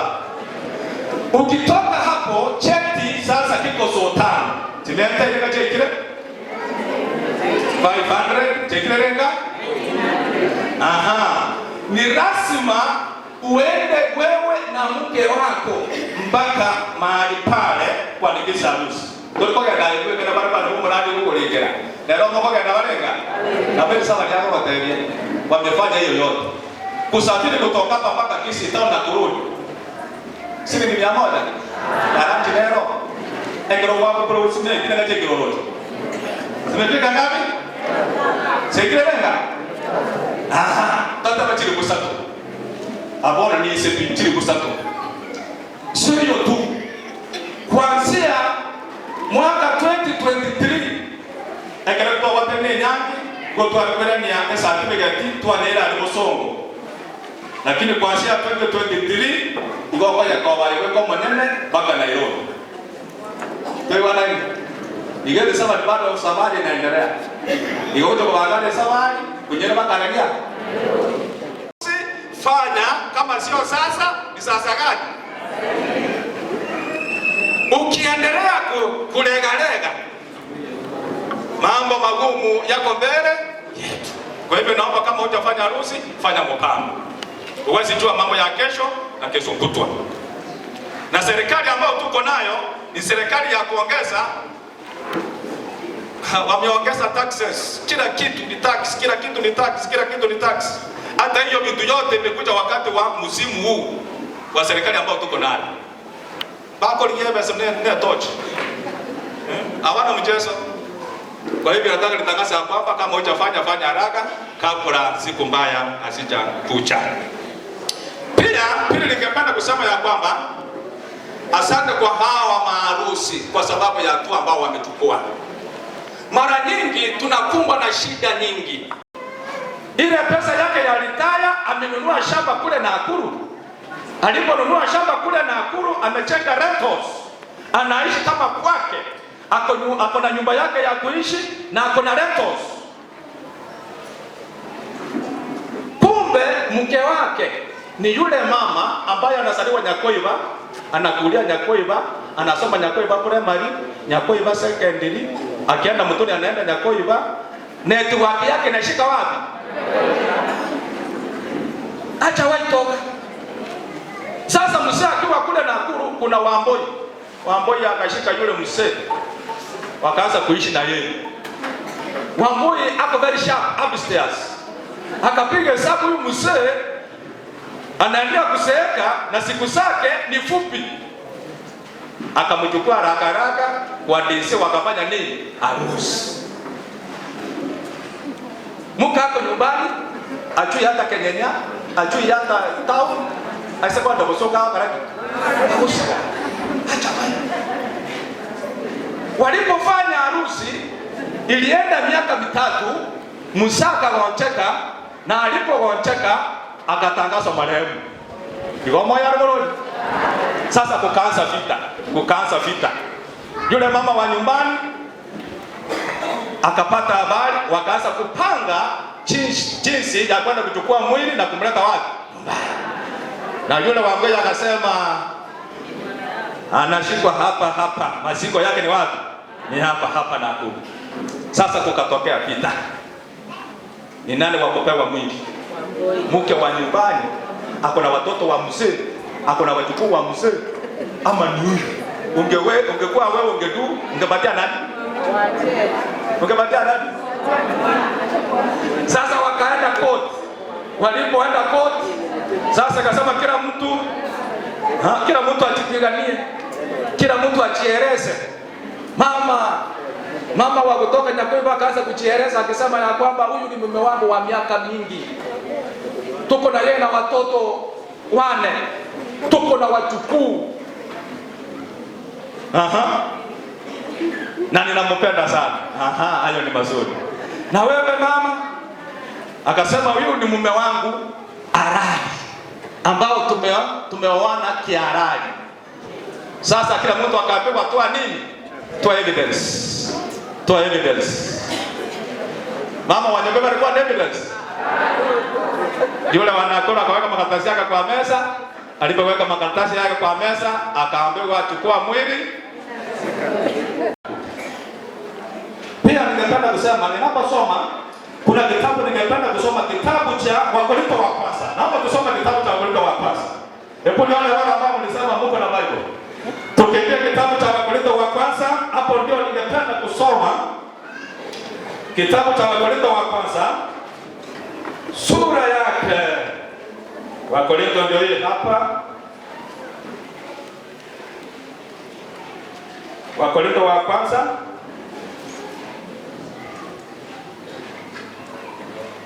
sura ya 13.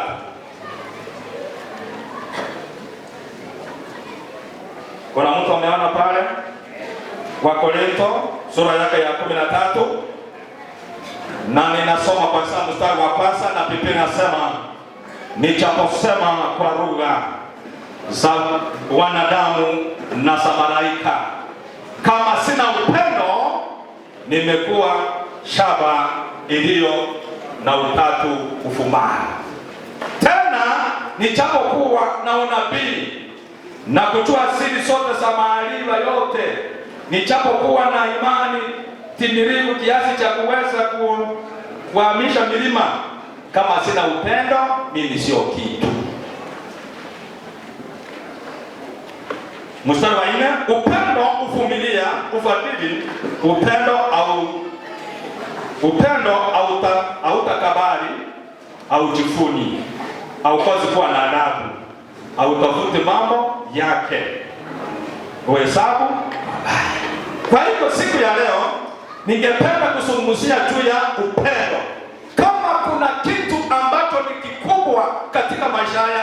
upendo. Ndio sababu tuko hapa hii leo, kwa sababu ya nini? Ya upendo. Muna kwa jinsi hii Mungu akaupenda ulimwengu, na kwa jinsi alipopenda ulimwengu akamtoa mwanake wa pekee, ili yeyote amwaminie asifanye nini? Bali apate uzima gani? Hiyo ndio upendo ambao tunaozungumzia siku ya leo, watu wa Mungu. Ndio sababu tumetoka mbali na karibu kuambia wenzetu ya kwamba upendo ni lazima udumu katika nyumba yao, kwa sababu upendo ndio samari ya sheria zote za Mungu. Upendo ndio kila kitu. Ukimpenda mwenzako hautaweza kuhesabu mabaya. Ukimpenda mwenzako hautaweza kumpiga, kwa sababu kumpiga ndio umefanya nini? Umejipiga. Kwa hiyo upendo ndio jambo la maana katika ndoa zote. Ndio ningependa kusema ya kwamba unaposoma kitabu cha Yohana, waraka wa kwanza wa Yohana sura yake ya kwanza mstari wa 7, Biblia inasema ya kwamba wapenzi, pendaneni. Haleluya. Hicho ni kitabu Yohana, waraka wa kwanza wa Yohana sura yake ya 4 mstari wa 7. Inasema wapenzi, pendaneni, kwa sababu upendo unatoka kwa nani? Mungu. Na yeyote ambaye amependa huyo anamjua Mungu. Na yeyote ambaye hapendi amjui nani? Kwa hivyo upendo ni Mungu. Kwa hivyo ndio sababu watu wa Mungu ambao tumetoka mbali na karibu tumekuja kuambia wenzetu ya kwamba upendo udumu katika familia yao. Upendo utakapodumu katika familia yao, wataendelea kutembea pamoja, wataendelea kufanya mambo pamoja, wataendelea kukaa pamoja, na watadumu pamoja hadi ile siku mwana wa Mungu atakaporejea ufalme apate wako pamoja. Haleluya. Nikipenda kukumbuka watu wa Mungu, kuna mzee mmoja ambaye alipofika umri wa kuoa wakafanya harusi, na walipofanya harusi ilikuwa ni harusi ya kifahari. Kuna watu wengine wanasahau ya kwamba, wanafikiri ya kwamba ndoa ni harusi. Harusi ni sherehe. Ndoa sasa ndio lilo life. Sasa jinsi ya kufanya nini? Ya kuishi kila siku. Sasa baada ya kufanya harusi wakaanza maisha. Walipoanza maisha walikuwa wanakaa karibu kwa mpaka pale, karibu na mpaka. Kwa hivyo kila wakati walikuwa wanaenda Masai, wanalima, wanarudi. Wanaenda Masai, wanalima, wanarudi. Sasa maisha yakaanza kuwa magumu kila uchao. Sasa kuna siku ambao wameenda shambani kule Masai, wamefanya kazi siku nzima, wamechoka. Sasa wanaporudi hata hakuna wa kusema na mwenzake, kwa sababu kila mmoja amechoka. Kila mmoja amebeba shambani chembe lake, kero montakilete, kero monto ilagete sabu na ngokore ndoki. Angekuwa amefika nyumbani. Wakatembea, ilikuwa ni mbali, lakini mwisho wake wakafika nyumbani. Walipofika nyumbani, sasa wakasema sana ya kwamba tumechoka sana. Sasa wakaanza kusaidiana. Huyu anaweka maji ya kupika pale, na huyu anaenda kukata mboga. Huyu akikata kitunguu, huyu anakata nyanya, ili wasaidiane, ili wakule kwa haraka, kwa sababu walikuwa na njaa. Sasa wamefanya hiyo yote, wamemaliza. Sasa wakati wamepika kaugali, wameweka pale, huyu mzee, huyu kijana akataka kumjaribu mke wake aone kana kwamba anampenda ama alikuwa na upendo bandia. Sasa wakati wamepika ugali, ndio hiyo mboga imewekwa tayari, yule mzee akaanguka chini kana kwamba amefanya nini? Amekufa. Sasa yule mama akaanza kufikiria, nipige nduru ama nifanye nini? Nikipiga nduru niko njaa. Tangu tuanze hii mipango ikamilike, niko nini?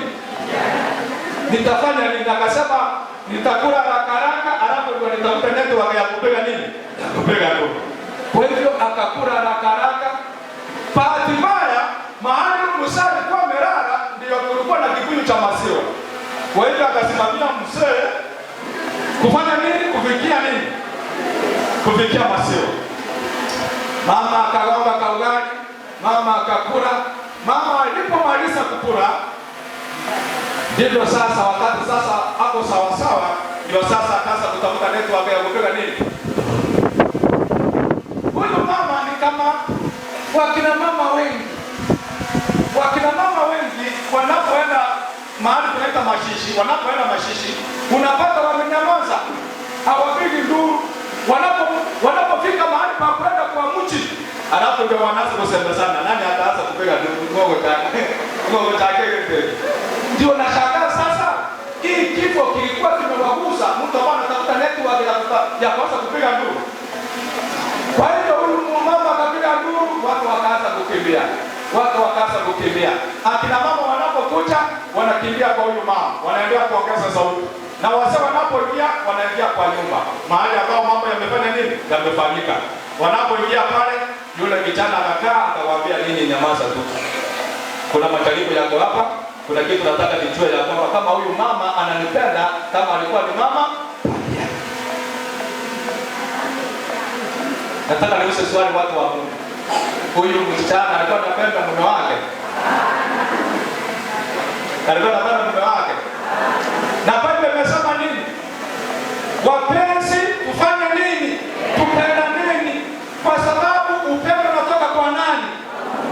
Na yeyote ambaye amependa anamjua nani? Na yeyote ambaye hapendi amjui nani? Kwa sababu upendo ni nini? Mungu. Si hayo tu watu wa Mungu. Mume na mume mmoja na mke wake wamekosana jioni. Wamekosana. Huyu mzee alikuwa amekula.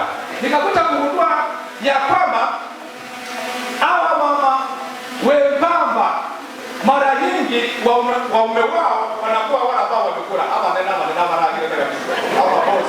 Kenda mara kile kizazi. Pamoja na Mungu tailo. Esi ndani. Lakini mkaka na kanga. Kama ni majaribu kubwa sana, sema na kimo sana. Ala sana kata hii. Bono umugako yuma morogo baika wakakosana na mke wake, wamekosana. Huyu Musaka ingia ndani akachukua chuma. Anataka kupiga mke wake. Mke wake kuona kwa sababu kalikuwa kadogo kimwili. Kageka na wewe pia utimake. Huyu mzee kumage hapo mnyokia utimake. Huko mnyokia utimake akafika kaona akaona fence akachana na chayo ulimuino. Umugako kumagega. Huko matendo mugaka. Uisumata lukaga ukuli kina wiki hiyo. Umukuli ruko akarumo unaide. Huko mubatia. Na kumbatia kotirocho wekaroche huko tarukoli. Huko matendo mugaka uisumata lukaga usora raja. Ndipo wandiru Musa kaona ndipo tena akakimbia. Watu wa Mungu, ningependa kuuliza huyu mama alikuwa anapenda mume wake? Alikuwa anapenda mume wake? Si hayo tu watu wa Mungu. Kuna wazee wengine ambao wako na tabia. Wakati umeandaa chakula umeweka kwa meza ndio anaanza fitina. Ndio sababu tunawashauri akina mama unapopika kula ukiwa kule jikoni mapema hata kukimbisha unakimbia ukiwa umefanya nini? Mpaka kama nini? Nilikuwa naomba baba kwa rosi kile ndani kwa wiki ile pesa utagele tu. Utagele vitina bana na sana. Mpaka kwa mama chake vitina hiyo kwa wiki ile pesa huko chake vitina useme mambo yananyanya maji. Useka sio kuraga na gari kama mambo yale yote. Kwa kweli Usaigo, nani atabateka kina usaigo huko mtakanyomba maji kwa tumbuka. Mama akaona imekaa nini? Imekuwa mbaya. Akasema nitafanya nini sasa? Mama akakimbia. Mkaka kaka mahali akasema yuko kando. Huyu Musaka kimbia nje, kuna ile tiba ambao mnatumia kuosha miguu. Mnatumia na nini?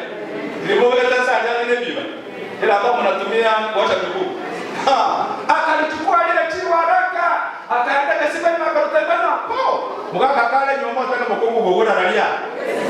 Na kibono kwa nitaanzia wapi? Nitaambia watu nini?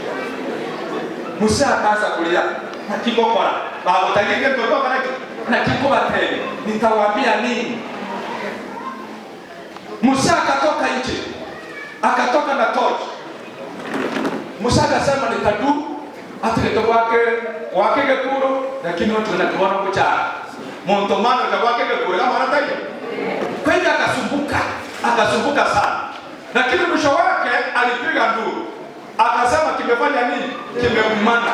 Kumbe yule mama alipotuma kile jiwe ndani ya kisima, alipita ile mlango mwingine hapo kwa nyuma na ndio kukula. Haleluya.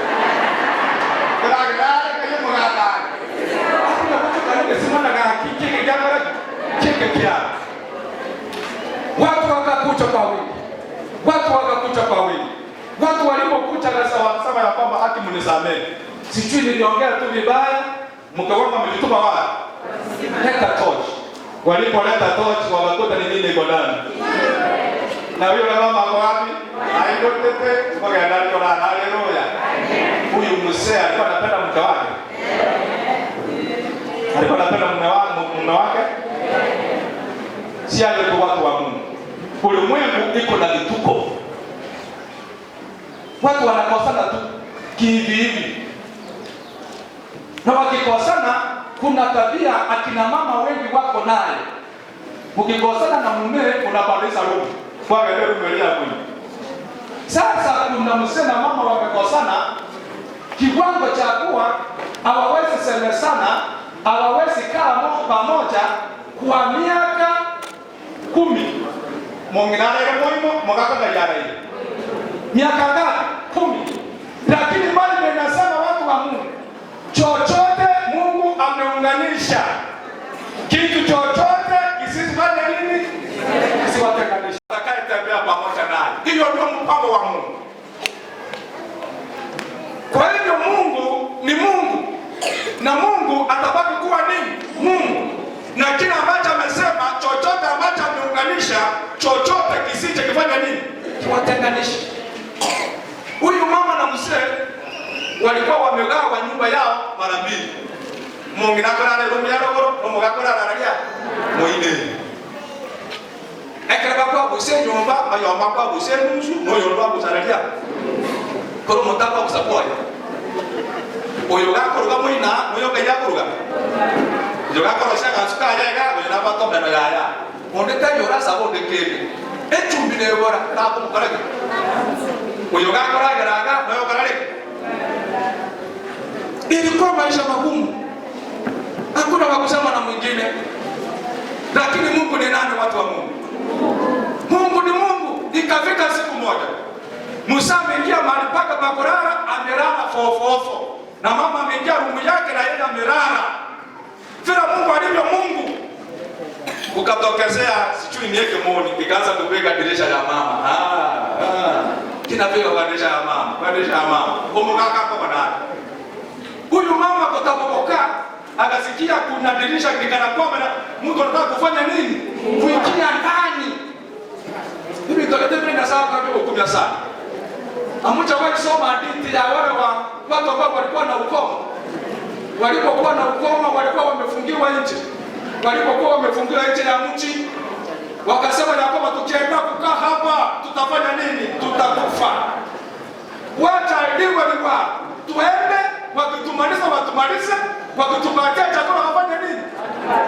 Sasa walipoanza kutembea, Mungu alifanya muujiza, zile nyayo zao zilikuwa ni kama makali ya vita.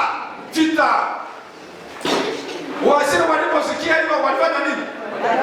Wakumna abantu bachira kuturwanise ya abantu wate ebyoma birenaki ebikomo, wakatoroka wakata hivyo, wakaenda wakakora wakashiba, alafu wakachukua vitu vingine. Haleluya. Mungu ni nani? Kwa hivyo Mungu akafanya ile paka inapogonga dirisha nikana kwamba ni watu wengi wanafanya nini? Kitie. Umugaka anaenda kiasi. Kwa nani? Yendo keye kebe kaikro mutatu muntu murangu ojo mara ile ojo maboteki. Okora bana bana tena hivi. Lakini kama wana saa, mosacha no mosacha. Mukungu tonda mera umugaka onekana litiro lira nani? Venus. Ekero umugaka atari umuchi, entorora seke bisie. Useka moneti tabichos, obeke keti kurbani, obeke bikoko, obeke kigeto, asemenjo, ditiro nikana tiki. Ditiro ndio. Na kile ditiro ni dororo. Baka na sasa chako tuona kio mlango. Ndio wale beta mara na kiani. Sasa wono kubeka manya kali. Koko kaenda siku mnyumba na baka leo siku kuno. Akakwa kwa wana mocha. Kwa matana ma tunaona mko. Akabeka manya kali tu musa para kitu. Ekera kwa mkomo wako kwa tambo. Bobo choko hiyo. Mbona kwa hiyo Mungu chini. Unataka kai kwa Nigama pia. Nigama ndobe. Niki. Akata kusaba nyoba. Watu wakokole.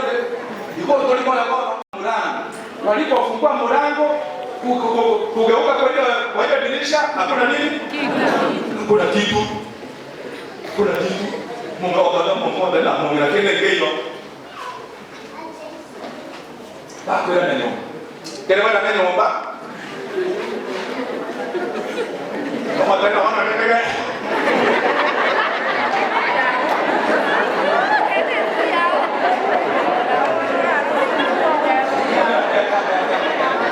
Baba matele dono mongina ikapaka dola. Baba matele ya.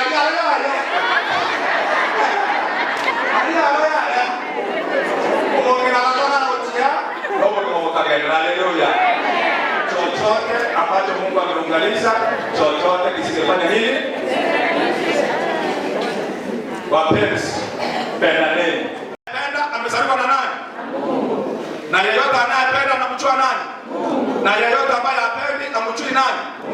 Na wale ambao wanampenda Mungu ndio peke yao watakao tembea mpaka ule mji kuingia kupitia kwa milango yao na kuimba wimbo wa Musa mwana kondoo ili tuingie katika umilele. Haleluya. Ni wangapi ambao wanaombea wenzetu mema ya kwamba wapendane katika mazuri, katika mabaya. Manchane asa manganoso. Bali kama baganelia mayobo hivyo. Baba, katika jina la Kristo Yesu, tunasema ni asante kwa sababu ya watoto wako. Asante kwa sababu wameamua kuendelea kusafiri pamoja, kutembea pamoja, kuishi pamoja. Na sisi kama watumishi wako tumekuja kwa ajili ya kuombea, kuwaweka wakifu ili uwaunganishe kwa njia ya kipekee. Wanapoanza ukurasa mpya katika maisha yao, uwashikilie mkono, utembee pamoja nao hadi asubuhi njema, wakati utakaporudisha ufalme wako, tutakapoingia katika ile mji, tuseme kweli wewe ndiye Mungu ambaye tumekuwa tukimngojea. Kwa hivyo wabariki pamoja na watoto wao, wabariki pamoja na familia zote za upande wote, upande wa kina Teresa na upande wa Kinombiro. Tunaomba ya kwamba uwepo wako uwe juu yao. Na zaidi ya mno, watakapowekwa wakifu ili kwenda kufanya kazi yao, tunaomba ya kwamba mapenzi yafanyike. Wacha Biblia inafanya tunapoenda hatua nyingine sasa kwa pamoja nasi sasa na hata milele, ni katika jina la Kristo tumeomba na hata kuamini. Amen. Watakoromanga inje amaleta wons. Inje amaleta wons. Saba na mbiro. Wosibanya sana usomo sakira kanoyega. Wosibanya sawa na usomo sakira kanoyora. Goko iranda ale amaleta wons. Goko iranda Teresa kemuntu. Koba mukungwana gwenyangi. Mukungwana gwenyangi. Ningwanje. Ningwanje. Ningosike. Ningosike. Ninkolende. Ninkolende. Ekaro kyobuya, ekaro kyobobe. Ekaro kyobuya, ekaro kyobobe. Ekaro kyomogoko, ekaro kyobororo. Ekaro kyomogoko, ekaro kyobororo. Ekaro kyobonda, ekaro kyobotaka. Ekaro kyobonda, ekaro kyobotaka. Ekaro ogwatafindia, ekaro orwanete. Ekaro ogwatafindia, ekaro orwanete. Ekaro togwate ndagera, ekaro togwati. Ekaro togwate ndagera, ekaro togwati. Nalire ira. Nalire ira. Kogenderera gutiga abande bonse. Kogenderera gutiga abande bonse. Nakoba naye kweka. Nakoba naye kweka. Wekama kweli ukatwatanana. Wekama kweli atwatanana. Eye nalire ya nasoro. Nalire ya nasoro. Mobali kwa yanchile? Na yanchile. Haleluya. Ya mwana sana. First lady asimamo. Nche. Maletaos. Teresa kemuntu. Wasifanya sana usimusangere kanoyega. Usifanya sana ama musangere kanoyega. Ngokoira ndale amaleta yons. uko yanda isofa nombiro kwa bo musacha ne kwenyangi uko musacha ne kwenyangi ningo sike ningo lende ninkwanje nekaro kyobuya nekaro kyobobe nekaro kyomogoko nekaro kyobororo nekaro kyobotenengu nekaro kyobotaka nekaro orwarete gosekero omubiri buya nekero tobwate endagera gosekero tobwati nalireira kugenderera gutiga abandi bonse nakoba nayigweka wika makwero katwatanane eyenderera ya nasore bwali bayante haleluya pia bana sana pana ni bado na nje kuna omukale gw'enchiri na serikali yetu ya Kenya kwa maskani kwa ngali bali batani chinyangi na bontagete mbaralie kuna omusacha no mukungu ne kinyasa bwatanire ondetagi atanana aserikali ya tata eli omwana amuno mwekana kero motata eba pia mwana sana tutaweka magoti chini ili tufanye maombi halafu tumaweka program kurati.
Upendo unazo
nyama ya Bible atena nyumba ya no bravo mo limia wagendera komesa kale mwani kama basabiri kwa hivyo ya baba sana, Mungu awabariki na kwa kama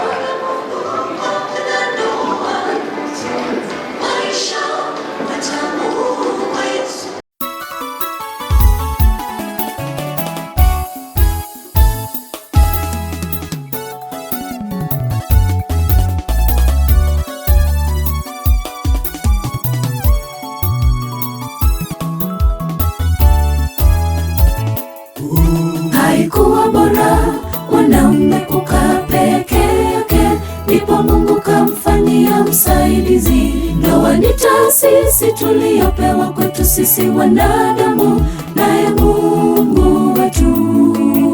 Mpendeni, msichokozane, mvumilieni kwa yote.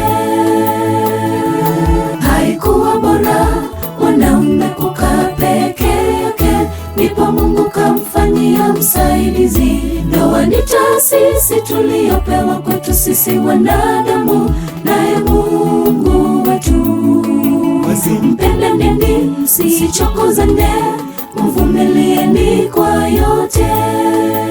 Ndoa ya kwanza ilifanyika kule Edeni, ambapo Mungu aliunganisha Adamu na Hawa. Hivyo basi pendaneni ninyi wawili, ndiyo amri ya Mungu. Bila watoto hapana watoto, pendaneni. Chunga ulimi, kiungo kidogo kisije kikawatenganishe. Ndoa ya kwanza ilifanyika kule Edeni, ambapo Mungu aliunganisha Adamu na Hawa. Hivyo basi pendaneni ninyi wawili, ndiyo amri ya Mungu. Bila watoto hapana watoto, pendaneni. Chunga ulimi, kiungo kidogo kisije kikawatenganishe.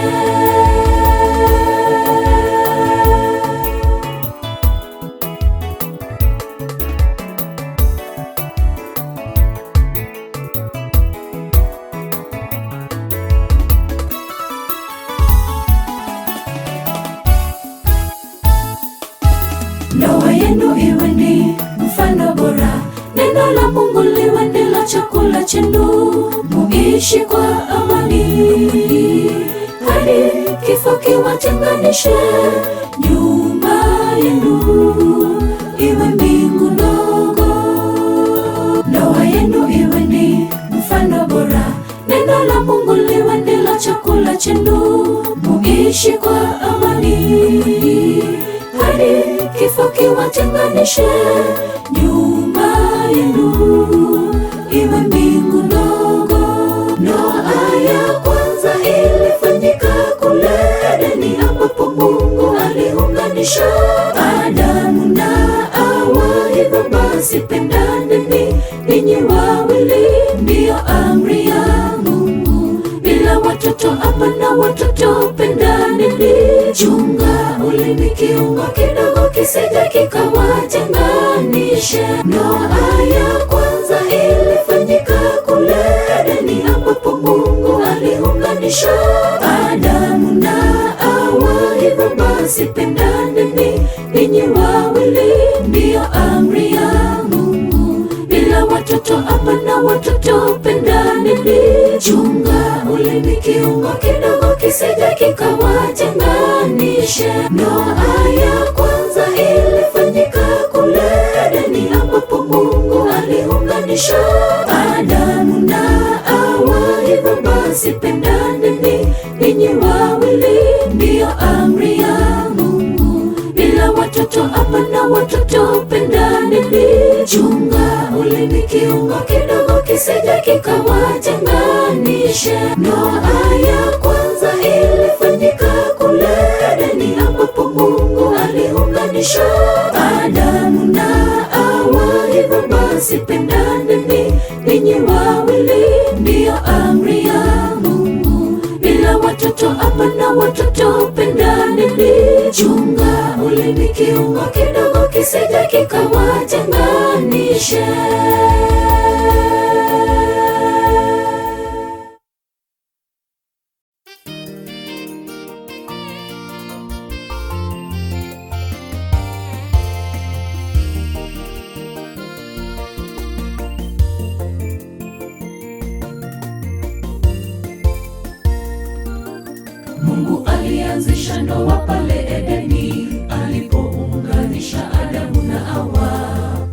hawa wanaunganishwa kuwa mwili mmoja.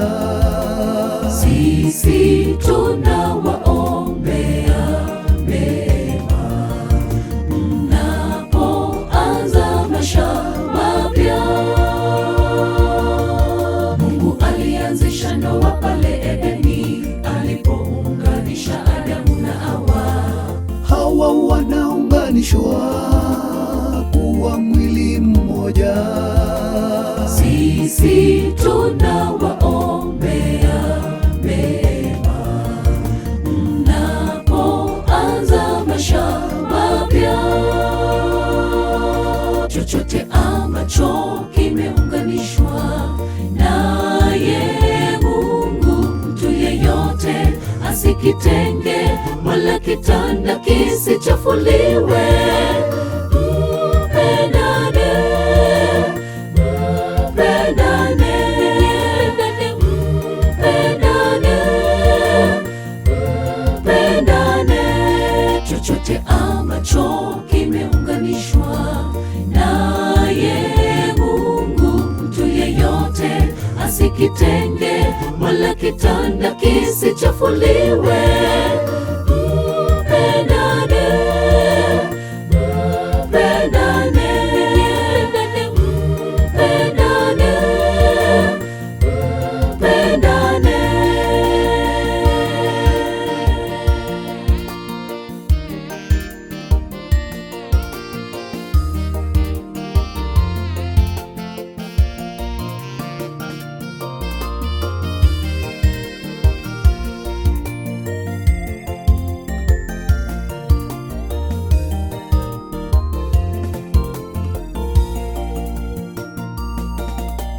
Mke umtii mmeo, nawe mme umpende mkeo. Mheshimiane. Mke umtii mmeo, nawe mme umpende mkeo. Mheshimiane. Chochote ambacho kimeunganishwa naye Mungu, mtu yeyote asikitenge, wala kitanda kisichafuliwe. Mpendane, mpendane, mpendane, mpendane. Chochote ambacho kimeunganishwa naye Mungu, mtu yeyote asikitenge, wala kitanda kisichafuliwe. Mpendane, mpendane, mpendane, mpendane. Chochote ambacho kimeunganishwa naye Mungu, mtu yeyote asikitenge, wala kitanda kisichafuliwe. Mpendane, mpendane, mpendane, mpendane. Chochote ambacho kimeunganishwa naye Mungu, mtu yeyote asikitenge, wala kitanda kisichafuliwe. Mpendane, mpendane, mpendane, mpendane.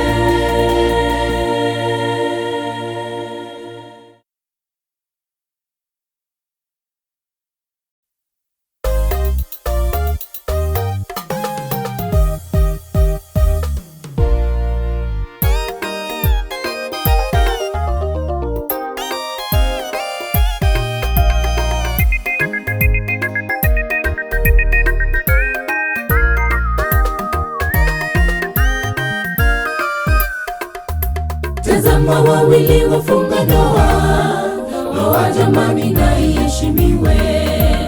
Ilianzishwa naye Mungu Edeni, imebarikiwa, imebarikiwa. Tazama wawili wafunga ndoa, ndoa ndoa jamani na iheshimiwe. Ilianzishwa naye Mungu Edeni, imebarikiwa, imebarikiwa. Vile Mungu aliona si vema mwanamume akae peke yake, akamfanyia mke mwema ambaye ni msaidizi wake. Tumeshuhudia ndoa hii, hawa wawili wamepatanishwa. Twawatakia mema ya Mungu, upendo udumu kati yenu. Vile Mungu aliona si vema mwanamume akae peke yake, akamfanyia mke mwema ambaye ni msaidizi wake. Tumeshuhudia ndoa hii, hawa wawili wamepatanishwa. Twawatakia mema ya Mungu, upendo udumu kati yenu.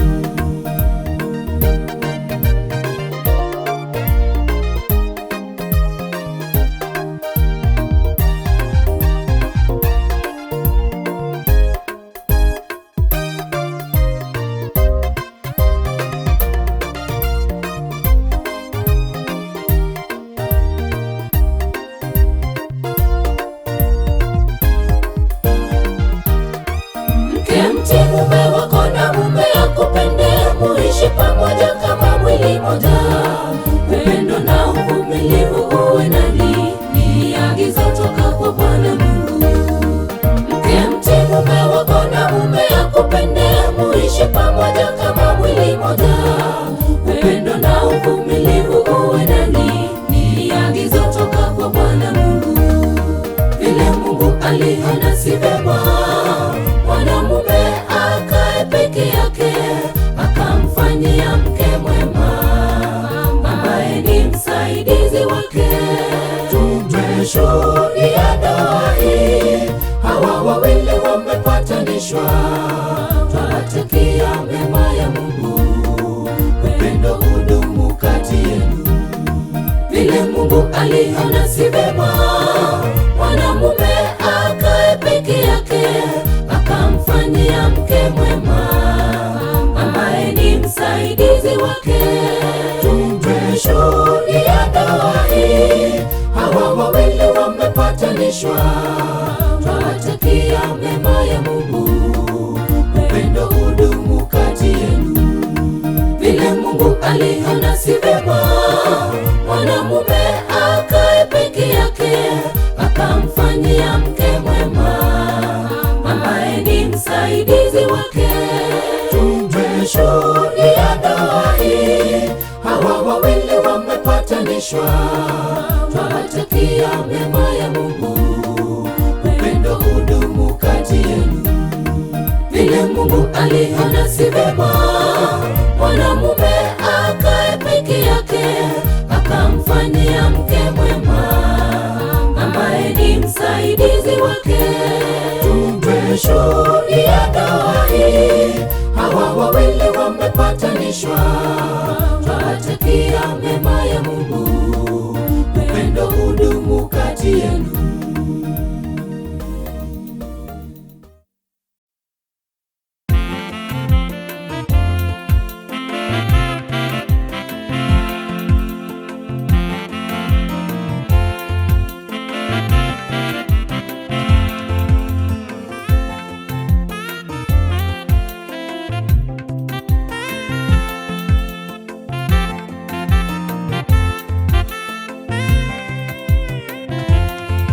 Hatimaye mmeanza familia yenu, mdumu katika neno.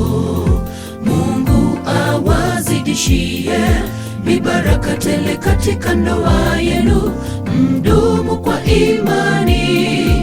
Nyumba yenu iwe ni mbingu ndogo katika dunia hii. Mungu awalinde katika dunia hii. Mungu awalinde. Hatimaye mmeanza familia yenu, mdumu katika neno. Mungu awazidishie mibaraka tele katika ndoa yenu, mdumu kwa imani. Nyumba yenu iwe ni mbingu ndogo katika dunia hii. Mungu awalinde katika dunia hii. Mungu awalinde. Mpendane katika maisha yenu, katika raha mpendane. Amani ya Bwana idumu katika nyumba yenu, chochote kisiwatenganishe. Msemezane kwa upendo, nyumba yenu iwe ni mbingu ndogo. Mipango ya kando isiwe kati yenu. Bwana awajalie mibaraka ya watoto. Mpendaneni, nyumba yenu iwe mbingu ndogo. Mpendane katika maisha yenu, katika raha mpendane. Amani ya Bwana idumu katika nyumba yenu, chochote kisiwatenganishe. Msemezane kwa upendo, nyumba yenu iwe ni mbingu ndogo. Mipango ya kando isiwe kati yenu. Bwana awajalie mibaraka ya watoto. Mpendaneni, nyumba yenu iwe mbingu ndogo.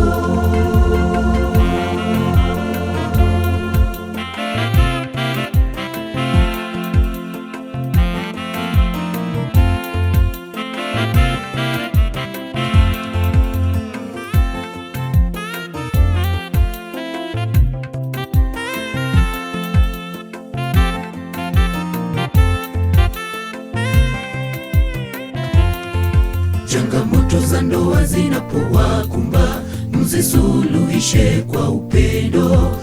Msemezane kwa raha, kila siku Mungu awaongoze. Muwafundishe watoto wenu njia iliyo salama. Mungu awa